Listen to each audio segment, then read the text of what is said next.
So welcome to the 132nd Sustainability Salon, marking 11 whole years of monthly events. Thank you all for being here today, and also thank you, Mark, in particular, for being a catalyst to begin this event. Many of you have already heard the story of Mark. I took a bus to some event, some community environmental event, and Mark gave me a lift home, and I invited him in for tea, and we had a conversation around at our dining room table, and I said, there need to be more people at this table. And that's how sustainability salons were born. The first one was about getting solar energy for the home. Was a couple months after our solar system was installed in late 2011.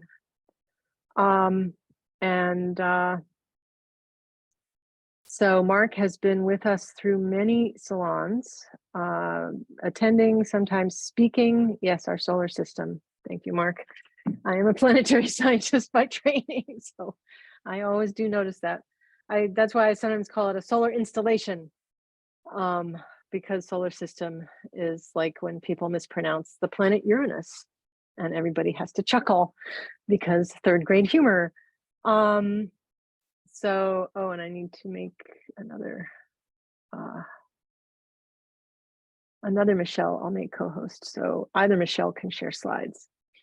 So today we're going to be talking about climate, as we so often do, and we're going to do it through the lens of the Conference of Parties. That's what the COP in COP27 or COP21 or COP15, all those COPs with numbers are the Conference of Parties, and the parties are parties to negotiations within the UN framework for climate action, or at least climate agreements, shall we say. And Mark and Michele have much more insight than I do onto that because they've both been to COPs. Michele was at the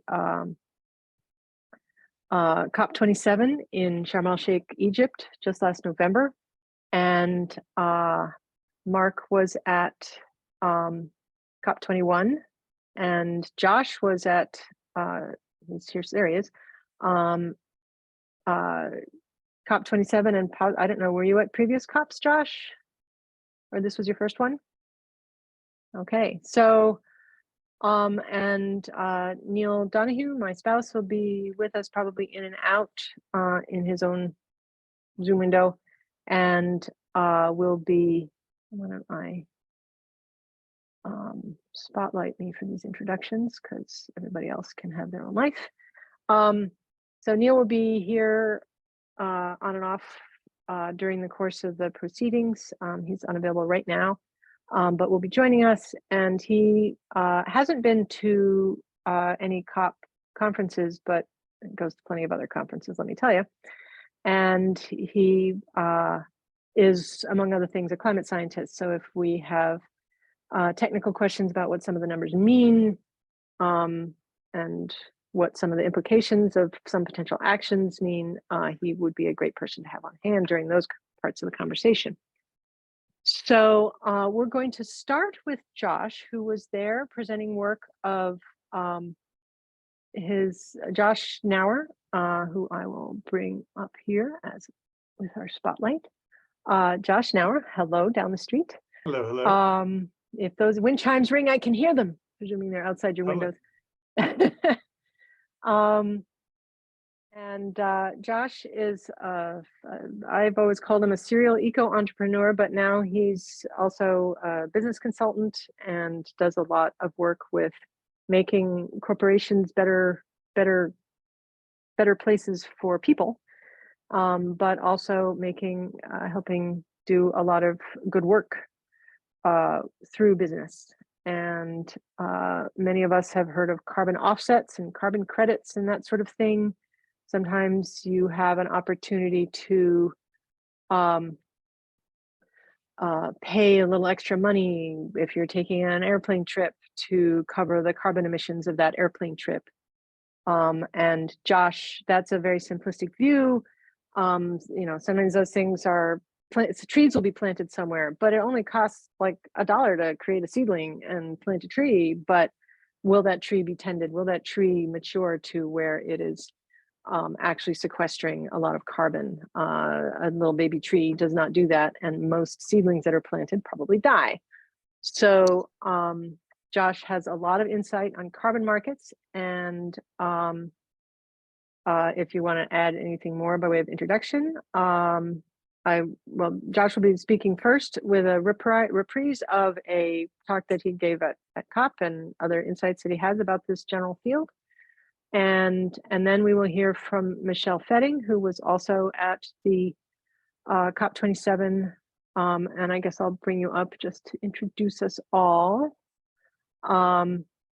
Michele locally is a major part of the Breathe Project. Campaign manager, I believe, is the official title, but Michele does an incredible amount there, coordinating some impressive efforts, is a behind the scenes person for some of the climate events that we've had here in Pittsburgh, and helping coordinate Breathe Project's influence in a lot of realms, from air quality to petrochemical build out. I see her smiling face every week almost on the petrochemical systems meeting, where all the regional efforts to fight the petrochemical build out and hold polluters like Shell and pipeline companies and everybody to account for their environmental and human health impact.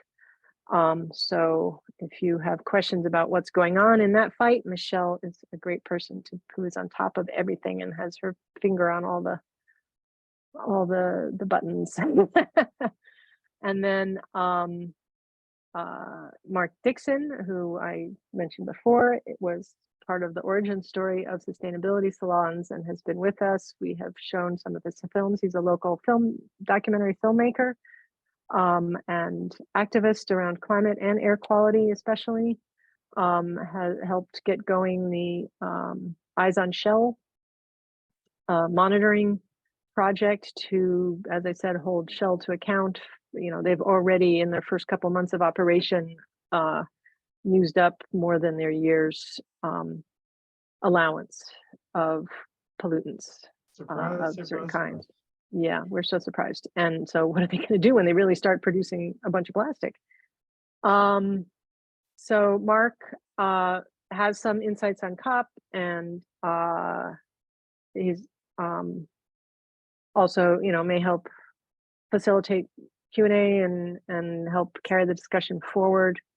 So right now we're going to start with Josh and hear about Reseed and how it is helping small farmers stay in business and stick to better agricultural practices and improve their agricultural practices to sequester more carbon around the world.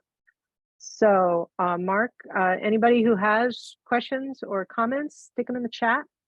Probably Mark and I will keep tabs on them. If you want to come on camera and say something, that's fine. But we can also just take questions through the chat. So thank you all for coming, and I will say, take it away. All right. Josh, as I take away everybody else's and Mark. spotlights. Thank you for being here. Yeah, thanks. Thanks for inviting me. Just to start, I love being interrupted, actually. So Okay. makes conversations go better. So if questions come up and I don't see them in the chat, please do. I may not be looking at it the whole time. So feel free just to interrupt with questions as they come up, and I may answer them right away or tell you I'm about to or something, but at least we can have this be more of a conversation.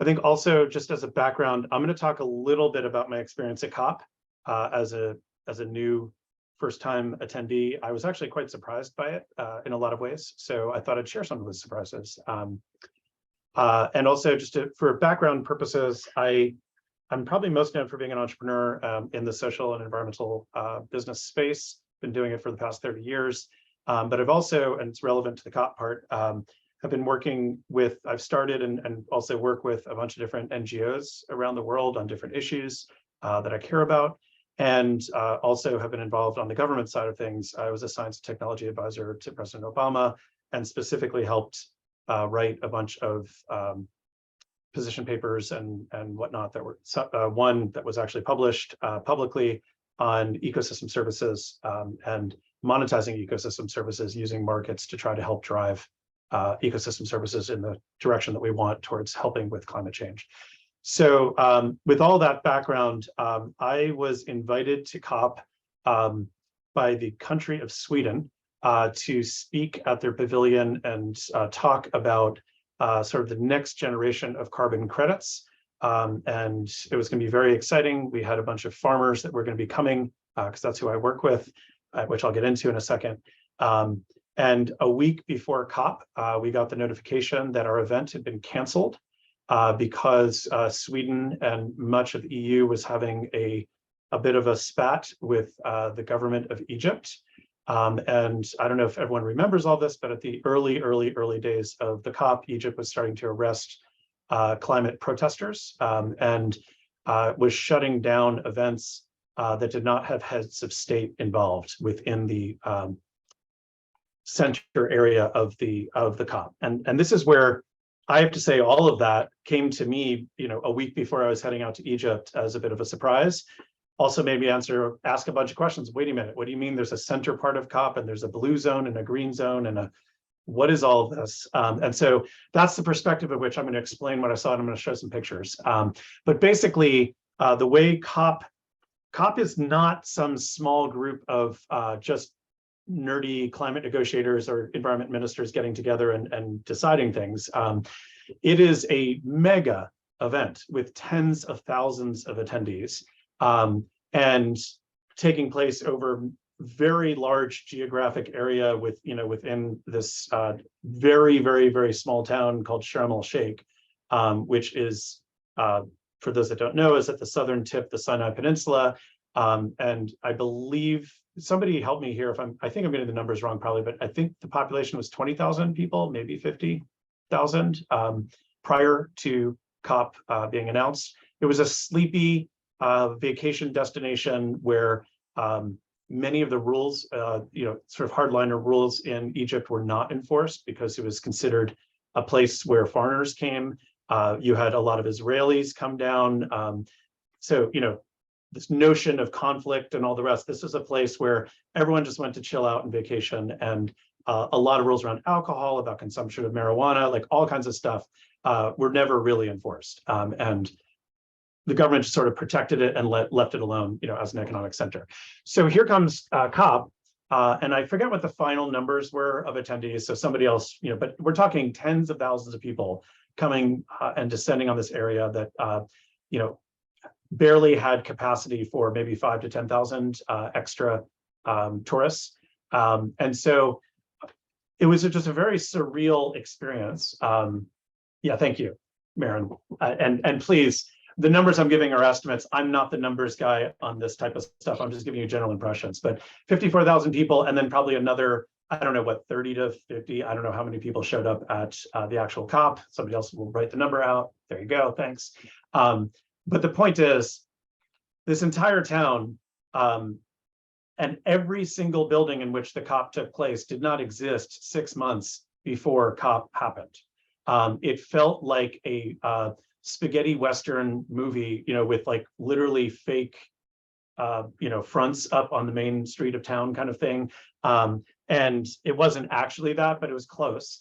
And the infrastructure around COP was just, it was horrible.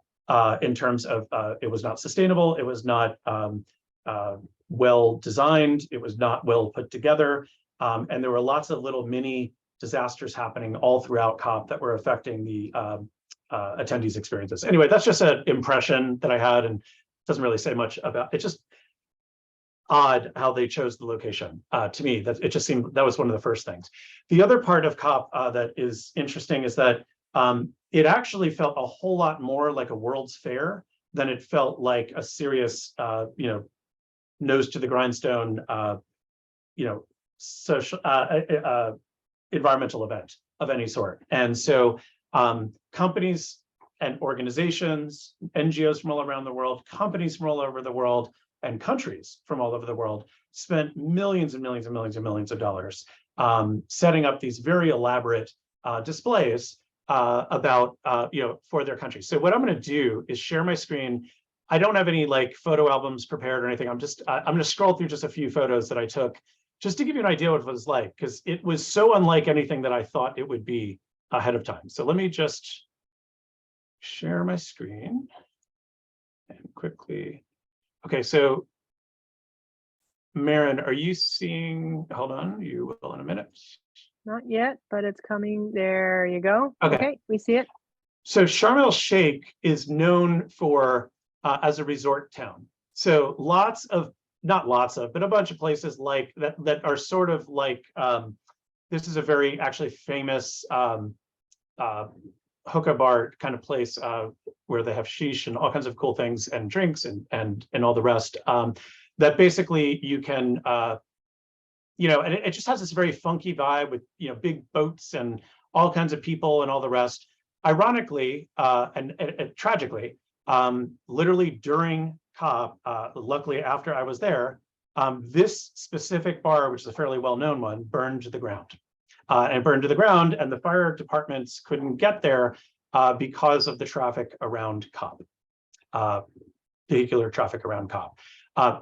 So literally like this is sort of like a cool packed cultural icon kind of place. It's very, very funky. Literally doesn't exist, and no one knows that they're going to rebuild. It's just one of those crazy things that happened. I just wanted to point that out as an example of just how ill prepared Sharm el-Sheikh and Egypt was for the COP. As disaster. Just to give you another story, I was inside the blue zone, which is the central area of COP, which I'll show in a second. And the tents that were used as buildings during it, once again, that none of the infrastructure existed, a fire happened on top of the roof near an air handler. And basically they'd never thought, no one planned ahead of time for what to do if there was a fire up on top of the roof of these very, very tall tents. And so literally they were lucky that it burned itself out because they were not sure. And I literally happened to be right there as it was happening and was listening to some of what was going on. The emergency response people, nobody had a clue how to actually put out a fire that would have been on top of one of these tents, even though there were electric, stuff up there. So just, that was just an impression. I'll keep going. Once again, these are just, Egypt had an entire pavilion where they were showing off the culture of the country. And so there was sorry, that was me. But there were all kinds of people demonstrating different craft making like this, and how to make carpets. And then I spoke. And okay, so I'll get to some other ones in a second. Not really talking on me. There were a lot of side events that took place, so outside the actual venues. So this was a side event that was actually hosted by a cooperative of biodynamic farmers. Called Sechem. And this doesn't look like a biodynamic farm. It's not. It's a very large mansion that was on the water. But these were the side events that were taking place, that some people got invited to. But there were a lot of these very exclusive things going on while everyone else was in those burning tents and other things I was talking about. And so it was just a very interesting mix of places, that you would see. The other thing about Sharm el-Sheikh is almost all of the road system that was there didn't exist 6 months before the COP. So they built highways and they did all kinds of stuff. I don't think I have any photos of it, but one of the wild things you can sort of see in the distance here. I'm going to zoom in. And it's literally just, it'll look like a little ant. But if you see these, do you see that little shade? Those are shade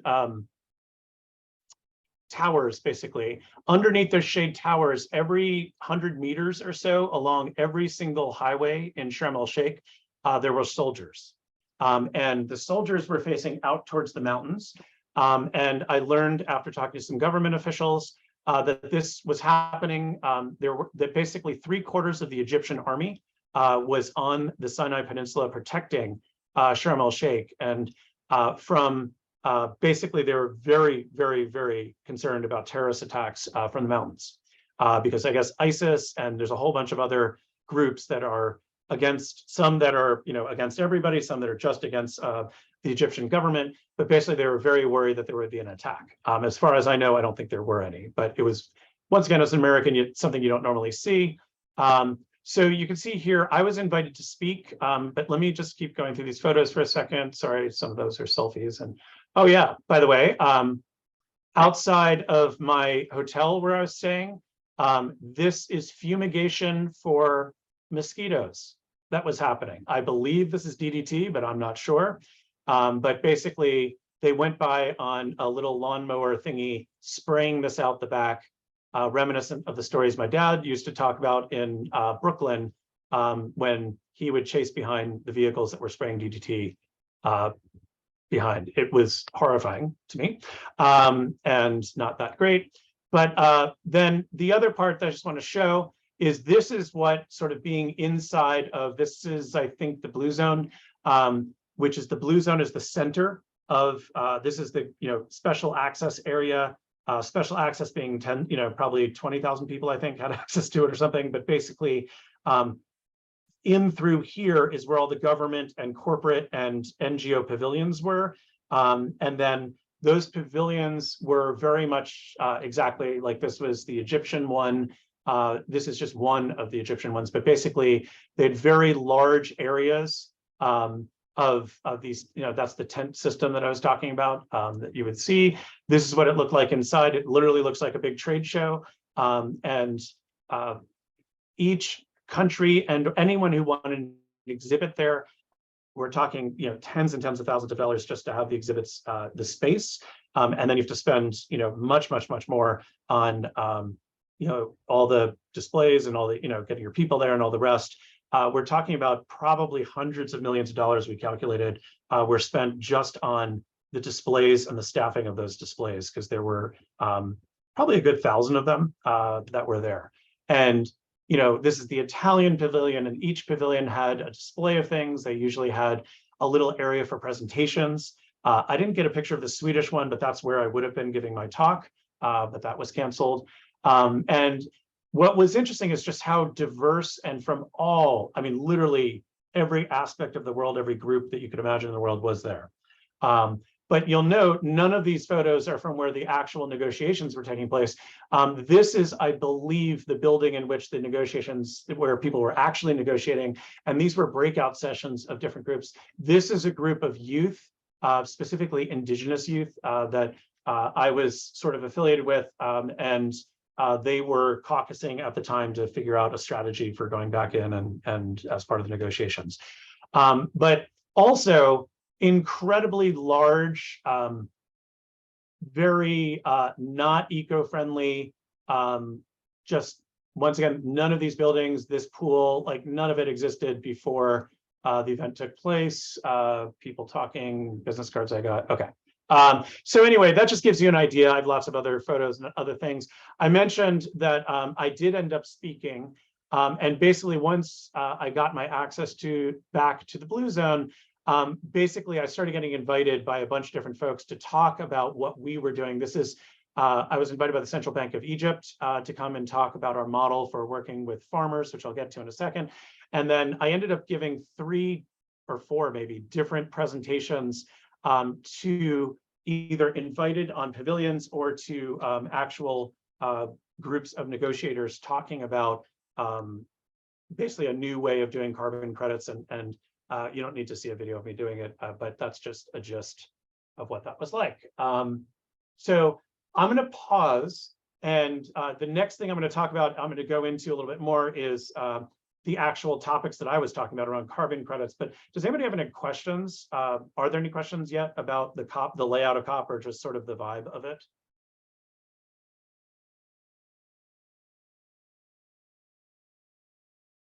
Anyone?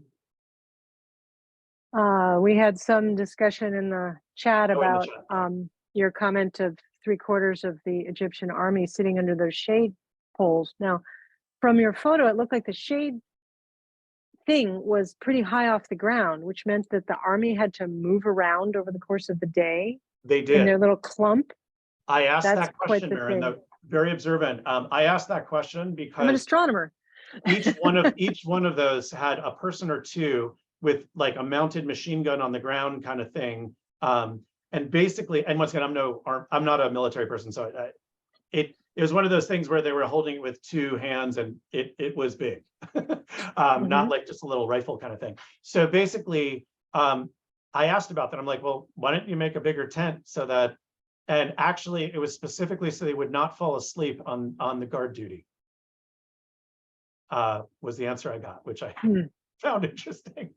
But literally, yeah, it was, I just think this was over a very large area, and those soldiers were positioned on both sides of the highways, away from the highway. It wasn't that close, it was in the distance, but it was just really fascinating to see all that stuff. And I was just drawing a parallel with It was that. Michele, it was very hot. And I also felt very bad for them.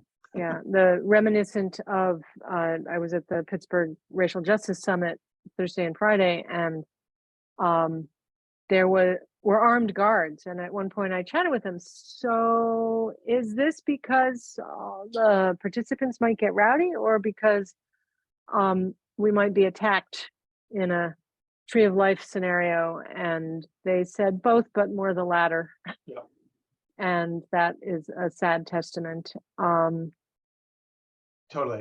We Bob, have, yeah. Oh, I'm sorry. Yeah, Bob, I'm seeing your question about where the revenues. I have no idea.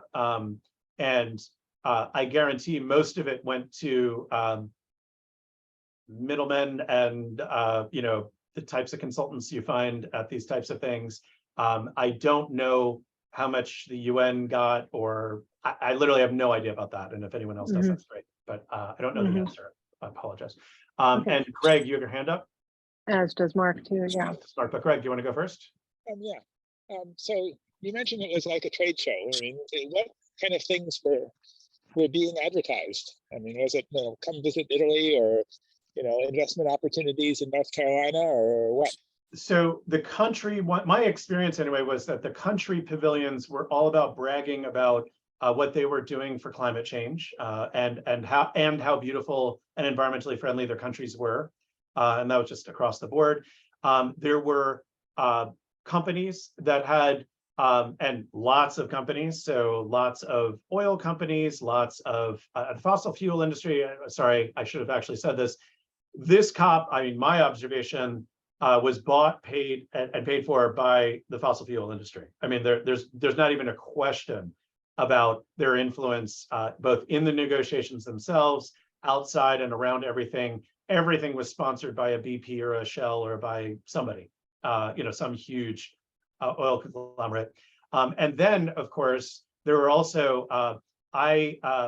and it was interesting because the places I'm about to describe weren't very well trafficked, and there weren't a lot of people hanging out in them, but there were a lot of, I don't remember the names of organizations, but like lots of booths promoting nuclear power, lots of booths promoting, clean coal was one that I saw. And, there was just a whole bunch of, clean tech type, some that were good and some that, in my opinion, anyway, were kind of greenwashing. Or I have heard that the next COP, COP28, also going to be in the Middle East, where it's sort of interesting that they're demonstrating how hot it's becoming in the Middle East. Where in parts of it, it will soon be too hot for humans to physically live and exist. But it will be chaired by the CEO of like Dubai's main oil company. Yes, and it'll be a stone's throw from an indoor ski slope in Dubai.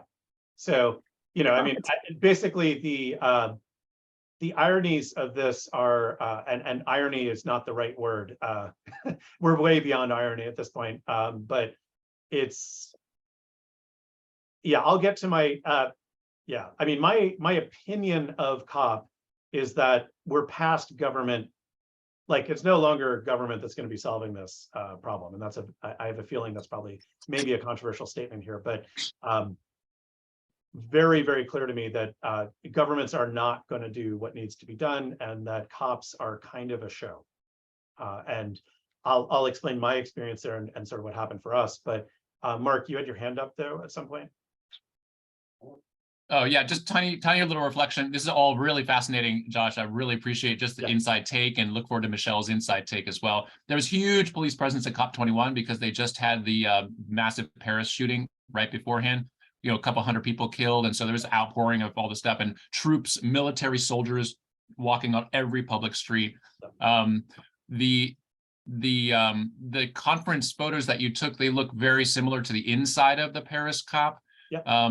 With just like standard trade show kind of rustic modernism sort of feeling. But the thing that I recall from the Paris one was that France had their sort of diplomatic historical hegemony on display there. They were like, we are France, we are connected to the world, and we are going to use our diplomatic hegemony to like bring people together in a powerful agreement. And it was very smooth logistically, like no fires. They like had, you know, fancy food everywhere. It was amazing. I didn't see like logistics seemed to be pretty like, so just a comparative reflection. Totally the opposite. Just to be yeah. clear. I mean, delegates inside of COP, in the blue zone, so the place where people were negotiating, Michelle probably can speak to this a bit more, but in the negotiations, pretty much for the bunch of days, the only food available were pre-wrapped sandwiches, and like really basic, just to be clear. And it's not like first world problems and complaining about food, but literally that for the entire time that many delegates were there, they were complaining that they only had one food choice the entire time they were there. Wow. And that, yeah, so Michelle's saying she had very little food, she was hungry, and you know, water was freely available, which was really good actually for the health of people and hydration and all the rest. But like, absolute, like they barely had the place built, and they just didn't think about how to make it about the hospitality side. Let's just say. Yeah. One example was they had I have a photo of this, but it's not important. Cake, a patisserie, amazing taste of this cake with the COP21 logo printed on the top of the cake piece that you get. And that was just one little sample. It was amazing food everywhere. I almost didn't want to eat at a restaurant outside of COP because, even though I was in Paris, because the food inside COP was so phenomenal. So anyway, keep going. This is awesome. I love it. There's when I was a planetary scientist, I would routinely attend the annual conference of the Division for Planetary Science of the American Astronomical Society, which is usually somewhere in the States. But one time, occasionally it goes over to Europe because there's a lot of European members. And one time it was in Paris, and the food was amazing. I think the culture values good food. And even at the time I was a vegetarian, and that's the one place, like every place else, vegetarian, you know, for the conference banquet would be pasta primavera. Yeah.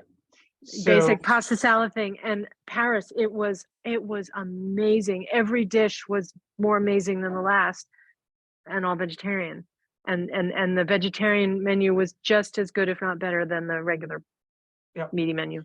So, you know, interestingly, the food in Egypt as a whole, I traveled around Egypt a little bit, and, you know, was amazing, right? There's great food, yummy, like organic, biodynamic, all kinds of cool foods actually to eat all over the place.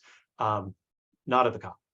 It just wasn't there. So there's a question in the chat from Jesse, you know, are the events held every year? When do they start? What is the purpose? What have they achieved? Yeah, so I saw that.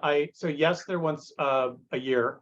And Jesse, what I thought I would do is use the second part of your question to pivot a little bit to what I actually talked about at COP, which is around carbon credits. And so I don't know the exact history, and it's okay, but in the past, there have been some accomplishments of these COPs. Basically, the early ones set a bunch of targets and goals and methods that would be sort of approved for achieving, you know, the goal of all of it is basically to stop or turn around the rising global temperature, and basically get that to figure out where that inflection point is going to take place as a global community, and work on ways to help it turn and go down. And in prior COPs, there were all sorts of different decisions and all the rest. I'll let others talk about that. But one of the things that came out of COPs is an agreement that there would be a concept of carbon offsetting and carbon crediting that would be utilized as one tool, not the only tool, but one tool for trying to balance out and reduce the overall amount of carbon and remove that carbon from the atmosphere, carbon dioxide from the atmosphere, and basically have it be sequestered and or stored I'm trying to be broad in my definitions here, but basically methodologies for bringing down carbon, keeping it in out of the atmosphere permanently, and specifically to also get legacy carbon out of the atmosphere that needed to happen. Now, obviously, as we all know, carbon dioxide is a thing that's in the atmosphere. It's okay that there is some, but human behavior has caused way too much. Carbon monoxide and all the other gases that I'm sure Neil and everybody else on the call probably knows more about than I do. I'm not a scientist, but basically one of those mechanisms that folks came up with was the concept of creating credits and then for carbon, which would be as a result of behavior that either caused new carbon to be pulled down from the atmosphere and or stored permanently in the ground, stored permanently. It doesn't have to just be in the ground. And basically, when you could prove that you did that, you would have a carbon credit. A carbon credit could then be sold on a global carbon exchange market, which exists today. Just last year, there was about $2 billion of carbon credits purchased. They get purchased mostly by corporations that basically have too much, they're exceeding the amount of emissions of carbon dioxide, carbon monoxide, all that carbon that they're allowed to put into the air.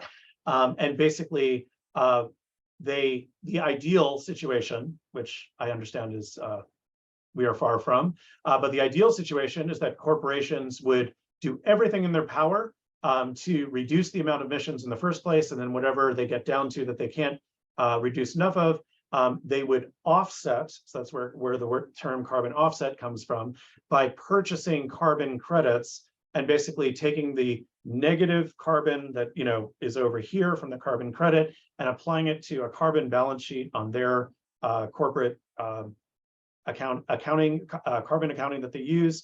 And basically the idea is they would become carbon neutral. And 25% of the world's corporations have made a pledge to be carbon neutral by 2030. I don't know, does anyone know? I don't think any have hit that number in any realistically legit way. But I can tell you there are a lot of companies that are trying in different ways, and we could all argue about how much they're trying and all the rest. But most of what I'm going to be talking about is not on the corporate side, just to be clear, because I don't deal with that. Like that's a world of carbon accounting that leads them to figure out what are their emissions and how many tons of carbon do they need to eliminate from those emissions and from their carbon balance sheet in order to get to neutrality. So basically, I work on the carbon credit side. Sorry, I was looking at the chat. I'm not going to. If somebody needs to interrupt me, feel free. So basically, I work on the carbon credit side, which is basically how do you actually get real,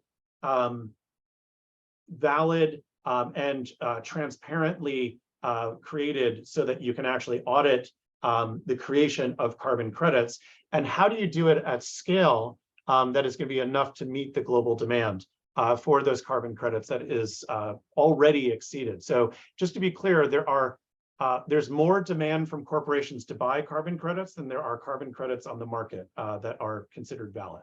And so that is a market condition that leads to a lot of fraud and a lot of really bad science and a lot of really bad sort of economics. I'm going to switch over now to show you what we're up to. And I had wanted to hit play, but I'm probably not going to be able to. So I'm just going to do this. Can everyone pretty much see the slide that's here? Not yet. Oh, I'm not sharing my screen. Sorry, guys. Forgive me. Now we can. Okay, cool. Thank you. So my company is called Reseed. And basically, when we talk about what we do, we start off by describing for folks that don't know, people have heard of the carbon market, and many of the people we present to know about carbon markets and know that there's a huge demand for carbon in the marketplace. But there's an amazing amount of fraud within that marketplace. And you have everything from huckster entrepreneurs who are out there. That's Adam Newman, the founder of WeWork, and nefarious founder of WeWork, started one of the largest online carbon trading companies called Flow Carbon.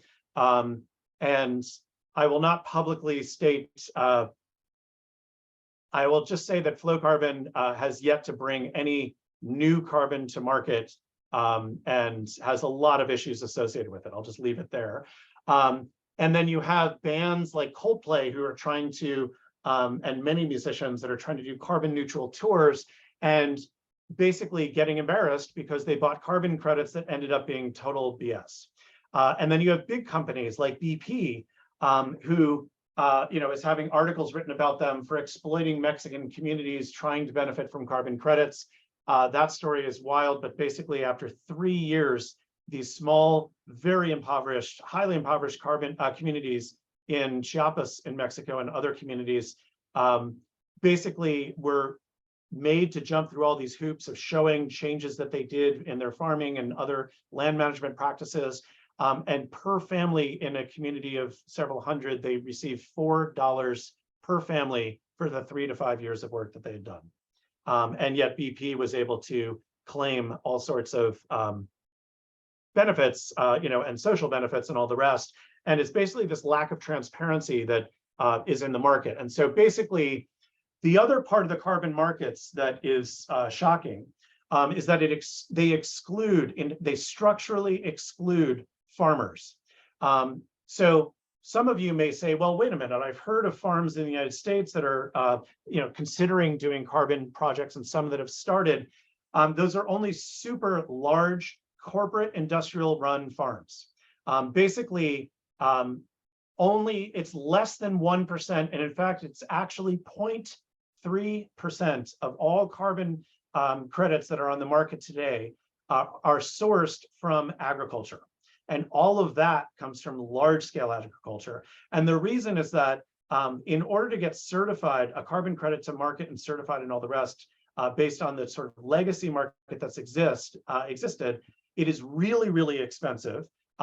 Literally per project that you want to set up, if you have a farm, you're talking a minimum of $500,000 investment, and usually more on a $2 to $3 million investment that has to be made in 3 to 5 years of work. That is incredibly, incredibly complicated, plagued with middlemen. And yeah, I'm using the word men in there just because it's a patriarchally designed system. And basically, the payoff takes forever. If you are one of these farmers, you have to change your farming practices. You have to show and prove and go through all of the work, yet all of the money people involved are making money all along the way. And you as the farmer end up, even at the industrial scale farming size, end up making almost nothing. The same applies to indigenous-based, community-based carbon credit schemes that have been on the market and around for the past 20 to 30 years.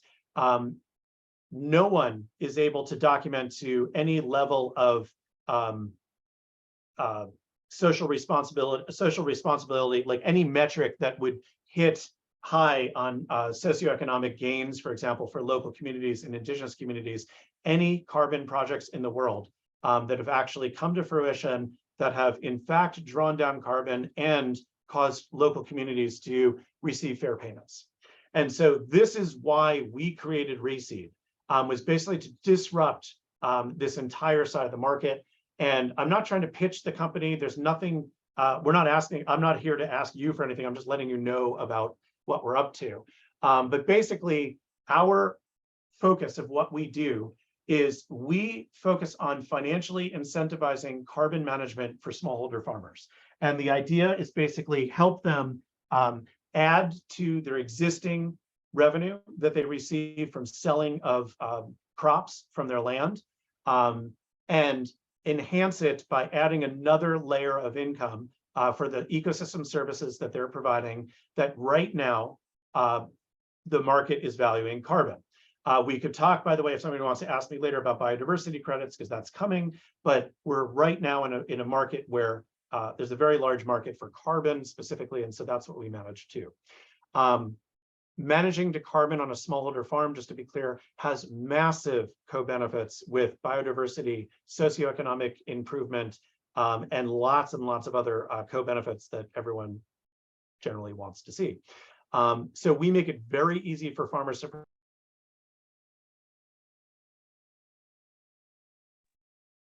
Josh, I noticed that his video was frozen. He will probably be back on very quickly because he has backup. He does so much online that he has, I think, Comcast and Verizon going into his house. So he will probably be back very quickly. And we know it's not like your neighborhood is still there. So because you're there. The neighborhood is still there because I'm still here. Yeah. There has been no drop of bomb. His wind chimes haven't even rung. So we can talk we can talk about it in his absence. Maybe I will text him. Mark, do you want to do some? I will double check with him. But Mark, you can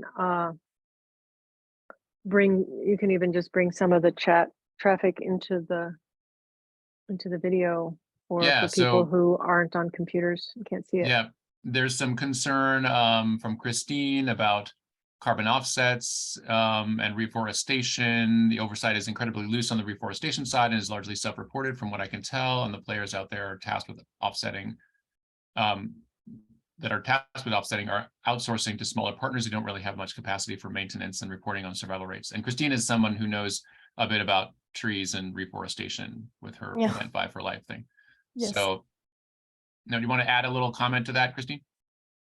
I mean, just to give more specifics, like it seems like, having been sort of on the organizational side, as a recipient of the materials. So let me see if I can back up.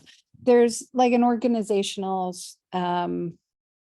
response to offsetting that is occurring on different tiers. So for example, some of the big organizations involved in reforestation will get the funds for these carbon offsets from their, offset partners. And essentially they take the money and distribute it to smaller partners in a localized way to affect change within a certain regional boundary. So for example, you might have someone at the state level, an organization at the state level here, bulk buying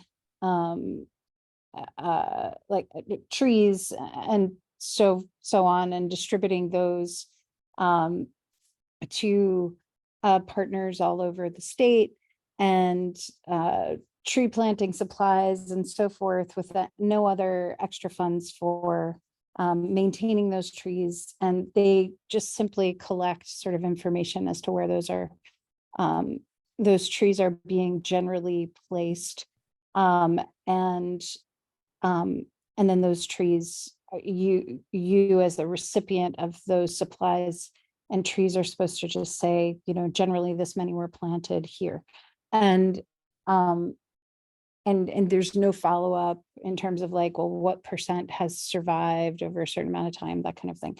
And then there's also sort of, if you're applying for offsets, or if you're applying for carbon credits, for example, and you're, say, like a land trust, you're basically doing all the calculations internally, is my understanding, and nobody's really checking. They're like checking your calculations, but nobody's like sent out to the land to actually check that, the ecological value of the existing landscape is what you say it is, right? Like there's some checking that can be done with aerial photos and things like that. But I don't know. It Yeah. seems like it's got a lot of holes and a lot of trust built in, because there really doesn't seem to be a lot of so many other ways to do it right now. Yeah. It just Yep. seems like it's ripe for a lot of shoddy reporting and a lot of holes in the reporting and misuse and abuse. And I just don't know that we're going to get a true handle on what we're really doing in terms of carbon offset. I just don't trust the numbers from what I'm seeing.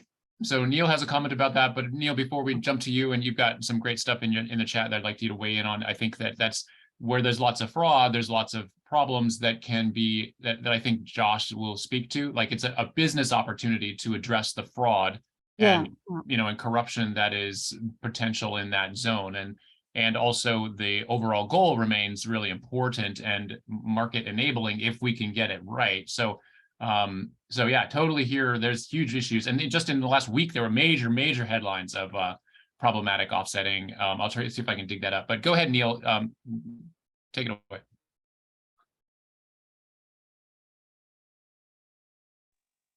He'll be with us in a Sorry. moment. There he is. I'm going to leave the video off here, sorry. But so first of all, yes, a bunch of those issues are, I believe, what Josh is about to talk about. And that's essentially addressing those concerns in addition to addressing the sort of intrinsic large scale of the current market or system is what led to trying to set up that company.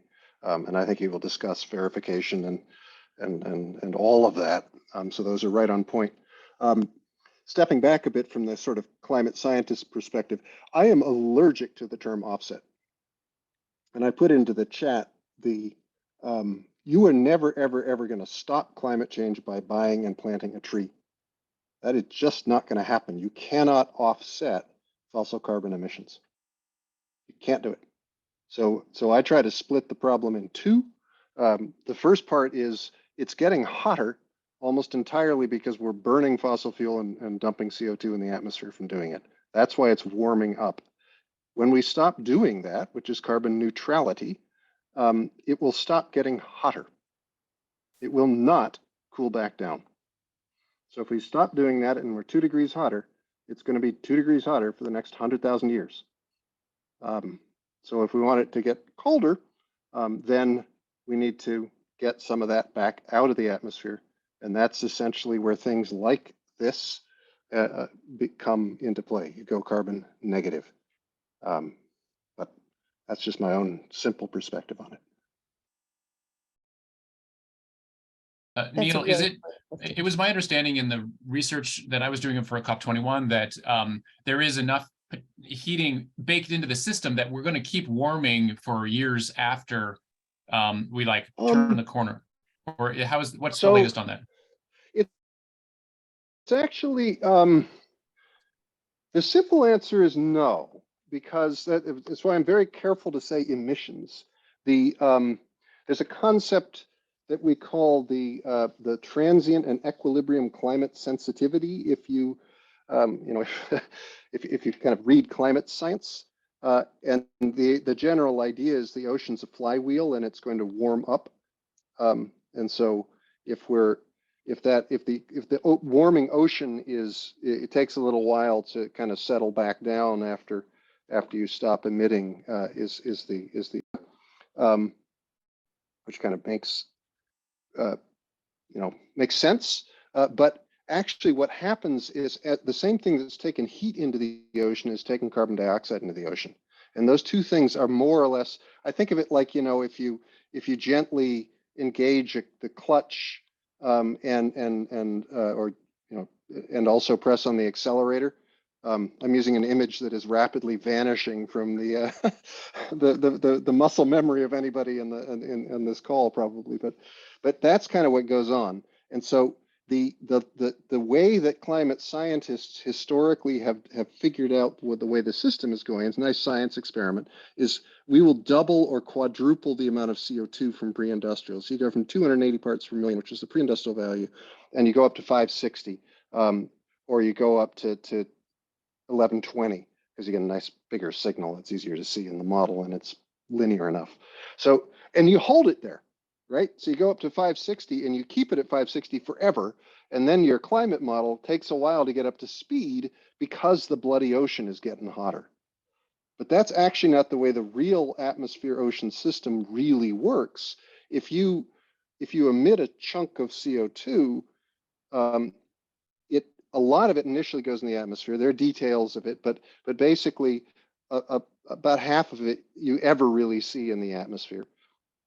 And that, if you stopped, instead of holding it level at 560, or if you actually stopped emitting, the level would go back down on a scale of about 100 years, and it would come about halfway down back toward the original value. So the ocean would soak up about half of that bump that you saw, but it would also warm up. And so those two things kind of converge. And so when you look at the sensitivity to the warming, from the point of view of the emissions, it's actually pretty instantaneous. So the idea that it's going to keep getting warmer is actually tied to that sort of simple science modeling setup that is actually not the way the real system works. So that was a Cool, very thanks. long-winded professor's way of saying no. So that's good news in a sense, right? But it does mean it will stay hotter forever, which is not so good. There's Josh. So I'm embarrassed to say I have no idea what you all heard when the last thing you heard before I froze. You're muted, Maren. I noticed that your video was frozen because I just happened to be looking at you, and I said, I wonder what will happen. So when you were you clunked off." hearing me? We were hearing you for a little Okay. while, Cool. and looked like your internet was petering out, and Yep. then Okay. vanished. And I know you had 2 services, so I reassured everyone you'd be back. Yeah. Cool. So the final thing I just want to say is, so we're bringing 2 million metric tons of carbon.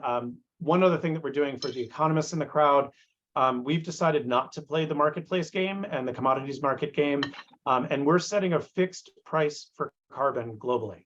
So every ton of carbon from any farmer that we bring to market, basically we offer 2 types of credits, a protection credit and a removal credit, both of which are going to be documented in a publicly, we're publishing a standard that has been adopted by a nonprofit organization that will manage it called the Carbon Underground.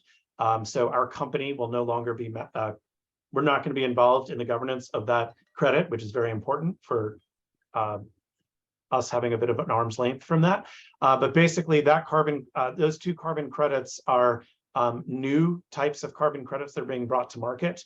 And basically we'll create a global standard that will allow anyone who wants to work with smallholder farmers anywhere and small landholders actually anywhere in the world to be able to come on board. And the reason why that's important is that there are 2 billion small farmers in the world, smallholder farmers in the world. And basically with this standard, all of them will now have access to the carbon markets.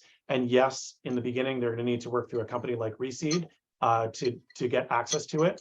But basically, we've created a standard that in the traditional carbon markets, we likely, if we were Vera or Gold Standard or one of the others, we would have trademarked it, patented, and copyrighted all of it, kept it under lock and key, and charged people access to even use it or reference it. And we have released it in the public domain and selected a nonprofit basically who's a carbon activist organization that is going to be overseeing that standard going forward. One other thing I just want to mention, because I always get this question, is what can you do or what can individuals do? How could they participate or help? Or I know a farm who, or finish any of those sentences. Basically, this year, and we are well on our way towards launching it, I'm hoping in Q2 of this year, we're going to be launching a backyard carbon measurement tool. And so basically, that will allow anyone with a yard to measure the carbon that you have stored in your yard. Maren, are you talking to me or somebody else? I'm sorry, I just see you. You're muted. Maren is describing, I think, how to get is trying to guide someone into the Oh, totally Into cool. the I'm call, sorry. I sorry. just thought she was talking to me. Yeah, Sorry. yeah, no. By the way, Thank you. Josh, we did miss a fair bit of what you were gone for like 5 or 10 minutes. Oh, Just no. so Maren may not, so Okay. people didn't hear, you were just starting to get rolling on your on actually describing the way that you use data. In fact, they didn't hear that Okay. when we're starting to ask about it, just to be clear. So you Got might it. want to rewind that a bit. Okay. And You apologies. might be able to tell if you go back to the PowerPoint, we could probably tell Yeah. you which slide we all last saw. That would be great. And I apologize, especially, oh, wait, I am not a co-host anymore. So if somebody Oh. could let me share screen. I will fix that. Yep. So sorry, everyone. No, Well, these things happen. You probably recovered quicker than most could. More. Oh, wow, Jesse. Okay, that was, Make co-host. I'm a bit Yeah, sensitive there's, on, I'm taking a lot of time, so I want to not. well, because Mark is sort of in commenting, but not doing a major talk, and Neil's not Okay. doing a major talk. We have plenty of time. Okay. Neil, in Good. fact, it might bear well for Neil to go through the argument that he was just making where you can hear it, because I think that would be an interesting conversation to have. Yeah. So Yep. we'll let you, yeah, we haven't seen that slide. So Okay. They haven't seen that. Yeah. Yeah. go back. Oh yeah, we This missed a one, lot. correct? We saw that one. Yeah. Yeah. I think you And were I'll on give that you the one when 2-second summary because you've heard it before. It's Please. basically offsets makes my skin crawl as a term because Yep. you can't offset fossil fuel emissions. Warming is caused by fossil carbon emissions. To stop warming, you have to stop the emissions, but it will stay hot, as you know. And we were discussing that in climate Yep. sensitivity. Yep. So sort of planting trees and doing all the other stuff comes into the, if you actually want it to get cooler again, you need to pull carbon out of the atmosphere. And That you have that's to the gist. store it in a way. And you have that- to make sure yeah. it stays. Yes. Yep. You got to pull it out and keep it out. Get out and Yep. stay out. Yep.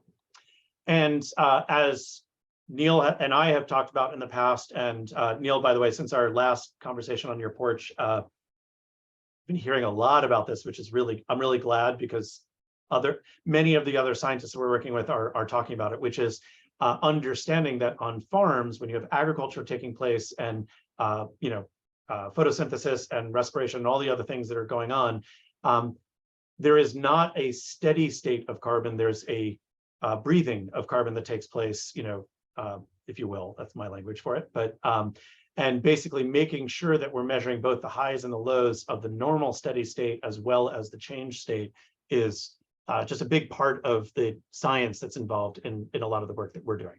And then also making sure that in the soils specifically, which are the sort of big battery, if you will, for that stores all of that carbon or much of the carbon, making sure those measurements are as accurate as possible and not overestimating, which is a big thing that a lot of soil, you'll see a lot of articles right now. Last week, The Guardian did a whole big expose on nature-based carbon credits and challenges with it. And we're very happy to say that much of the science that we're doing and much of the methodologies that we're doing are in response to and building, from what the mistakes of the past, which is very exciting, actually. Anyway, so Neil, is it okay to just jump back in, or was there another point you wanted to make? No, I'm done. Thanks. Okay, cool. So basically, our farmers, when we work with them, are collecting data points from their land based on an app that we give them access to. We have local on-the-ground ag tech support partners. Think about, not exactly, but something like the Penn State Agricultural Extension, except at a very hyper-local level, on the ground in this case, Brazil, but in any of these communities in which we work. And basically, they are experts in climate-friendly agriculture, which really pretty much only equates to, and it could be debated, it's a debatable point, but we specifically relate that to the broad sort of umbrella of regenerative agricultural techniques. Many people refer to them as traditional agricultural techniques. There's lots of names for it, but basically we are, if need be, everything from helping them collect this source data, like here, this data point is an actual data point, showing us where a manioc plant is, a grouping of manioc plants are on the ground on this parcel of land that is a farm. And basically, we take that data and then it goes into, it all gets written to blockchain, but it's sucked up basically into an analytics cloud, if you will, and I shudder at using the marketing people tell me I'm supposed to use the word AI more, but basically we do a lot of AI-like things in terms of machine learning and image analysis and all the rest of satellite data and other types of ground penetrating radar and all kinds of other things. There's like 15 layers of data that we use to do this. And basically we're able to verify what the farmers tell us. So that the actual footprint of that plant or groupings of plants that they've showed us within a 3-meter square area has a high likelihood of being manioc. And if it's manioc, then we know we can actually start generating carbon values. There's all kinds of things that we do. So the bottom line is a lot of science involved. I don't mean to be hand wavy about it, but I could do a several-hour lecture just on the remote sensing and analysis analytics data that we use. We don't just do it in-house though. We partner with others who are experts in this type of stuff. So we have partnerships with Google, with a bunch of scientific agencies, with a bunch of other companies that have algorithms and things that we use. And it's just a lot of science actually that goes into, and a whole lot of code and algorithms that go into taking that ground collected data and turning it into a deeper footprint of knowledge. What it looks like at a higher level is for an entire community of farmers that we work with. We take all those data points, we start putting everything together, mapping it against more localized, regionalized carbon index data, soil type data, and other types of things that we know. And we're able to basically come up with a carbon value in tonnage, metric tons of carbon per plot area. And plot areas in this image, it's actually 10 meters. But we are actually, I think I mentioned this earlier, down to 3-meter resolution that we're now starting to measure at. And while we don't do we could do the carbon measurements and get to this level of mapping and change going on every 12 days based on cloud cover, because some of the measurements that we need come from visual satellite data, and so you need clear skies. But basically, on average, it's about 12 days that we could do it. But what we actually do on a pretty frequent basis is we don't do the full carbon calculations every 12 days. That comes once a month. But we actually do change detection on the land so that we can see has some sort of disaster happened?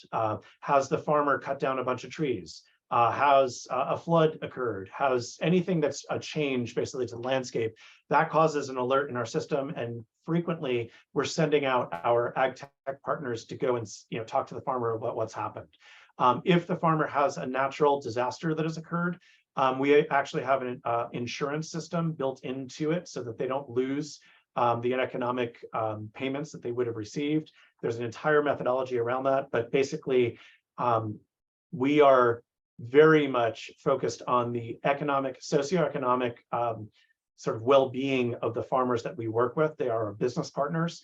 And so that change detection is about seeing problems that might occur, but getting on those problems quickly so that hopefully if they are, for example, starting to clear land, we can help prevent that from happening by showing them trees are much more valuable standing than they are cut down when you're thinking about carbon.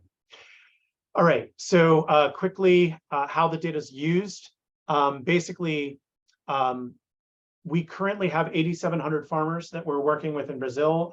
Those that heard me talk in the summer of last year at Marin's at this event, I think it was I was just off to the side talking, but the number was about the same. Basically, we've been working with these farmers for over a year. There's 2 million metric tons of carbon that they're bringing to market. All 2 million metric tons will be on market as of June, and a bunch of them are already on market and for sale. So we've accomplished our goal of successfully bringing them to market all the way through. And of the carbon that we're selling, we are doubling the household income on average of the farmers that are in Brazil that we're working with. And what's cool is that because we are not just collecting carbon data, which is what pretty much, on other nature-based projects would just do the carbon measurement stuff, we're also measuring the social impact of what we're doing and the socioeconomic data associated with it. So that's everything you're seeing here on the right. Basically, we know about the current state and the starting state, basically, of our farmers. They fill out the socioeconomic questionnaire. It's a longitudinal study. It's already the largest longitudinal study in the world of smallholder farmers. We're doing it every 6 months. Every farmer has to fill out our forms every 6 months. And basically, we are tracking over that period of time and into the future, obviously, how all these numbers are tracking and moving and changing. And so we're just about to get our second longitudinal study from the farmers that we started with back. And so we're going to be able to see, of the ones that have been paid, we'll start to see some of this data to see if in 6 months if it's moved.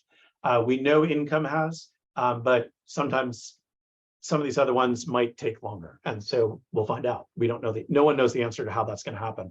The other reason we collect this data, by the way, is we've also, inherent in our standard, we've embedded the IPCC's Farmer Threat Index measurement protocol, which allows us basically to show that these are all the farmers that we work with are farmers that are under threat. And basically that the measurement that calculated is what is the likelihood of the farmer not being on their land in 5 years. And to be clear, when we're talking about smallholder farmers around the world, we are talking about the poorest people on the planet. We are talking populations of people on the planet. We are talking about people who are a number that's not here. 85% of our farmers in Brazil have had their lives threatened within the past year by corporate, by thugs associated with industrial agriculture that are trying to take their land by force. So this is not your local farmer that decides, here in Pennsylvania, that looks to sell their land to they have to sell their land to a developer and they make a bunch of money and they sell out. This is, if they're not on their land anymore, it means they were forced off their land. There is almost no negligible compensation to farmers for their land when they do that. It's almost always taken from them, or they just abandon it and they move into the cities. So it's important that we all get out of our sort of what the types of understand that when we're talking about small farmers, smallholder farmers in the United States are also many are economically depressed and are under threat and all the same issues, not trying to minimize that. But it's just a whole different situation in terms of what that threat is and what that means when we're talking about the types of farmers that we're dealing with right now. Basically, quickly, this is the last slide I'll show, I think, but basically when we issue a carbon credit and when it's sold, this is an example of what our customers see. We customize them for our customers. And so our customers mostly are corporations. We have no say, just to be clear, and we do not claim these are offsets. And I know that's a nuance that people might argue with, but basically we sell a carbon credit that has a social impact certification associated with it. And basically all of that data is made available to the customer and anyone else who needs to audit it. And so basically you can see that we've mapped the data into UN SDGs, because that's, in this example, what many corporations are using the UN SDGs in their corporate reporting. And so we're able to show the impacts that they've had beyond just carbon, but actually in reducing poverty and ending hunger and all kinds of other stuff. So we map into 11 different SDGs. That's something that we've had a lot of demand for. But interestingly, we've also seen now, and we're able to deal with it very well, companies that tend to be better and more responsible in how they're doing their environmental ESG type of reporting. They have their own systems for what they want to see and the data that are inputs to it, and we're able to map our data into most of them. And that's just an exciting thing for us, for me as a data geek, but also as in terms of what we do. And basically for us, our farmers are our business partners. This is not charity. This is not, some government grant program. This is not USAID coming in and throwing around a bunch of money. Our farmers are providing, and we recognize they are providing the most incredible service to the planet of maintaining and protecting these valuable ecosystem services. And there are many ecosystem services. We're just measuring and validating the carbon side of it. We will be soon getting into biodiversity credits and other things. But basically, when the market is ready for those. But basically, we can, using carbon as a mechanism, basically do a whole bunch of good in the world, and for people and planet and profit. And that's what we're up to. So quickly, just to mention, and I'll stop screen sharing for a second, things that are coming soon. I always get asked about what can we do and how can we as individuals get involved. We will have, in Q2, we're launching a consumer-facing website. It'll be focused on, the audience of it will be backyard gardeners, and we will be allowing regular, everybody, so Marin, your yard, my yard, anybody who has a yard, we have tools, we're going to be launching tools to allow the measurement of carbon that you're storing in your backyard. And the idea is to engage with regular people, everybody, not just farmers, on helping them, provide them with information and tips on how to do more carbon-friendly backyard or yard management. And so for those in the crowd that might be oriented this way, it looks like, hey, and we were able to tell by looking at the satellite imagery and the stuff that we have and what you will be reporting for your backyard, you have a lot of grass. Might you want to replant it with native plants? If you do, carbon values could go up this much. And we're talking, instead of tons, just to be clear, in most people's backyards, on an acre, there might be 3 tons of carbon, maybe, in a latitude like Pittsburgh. That would be a lot.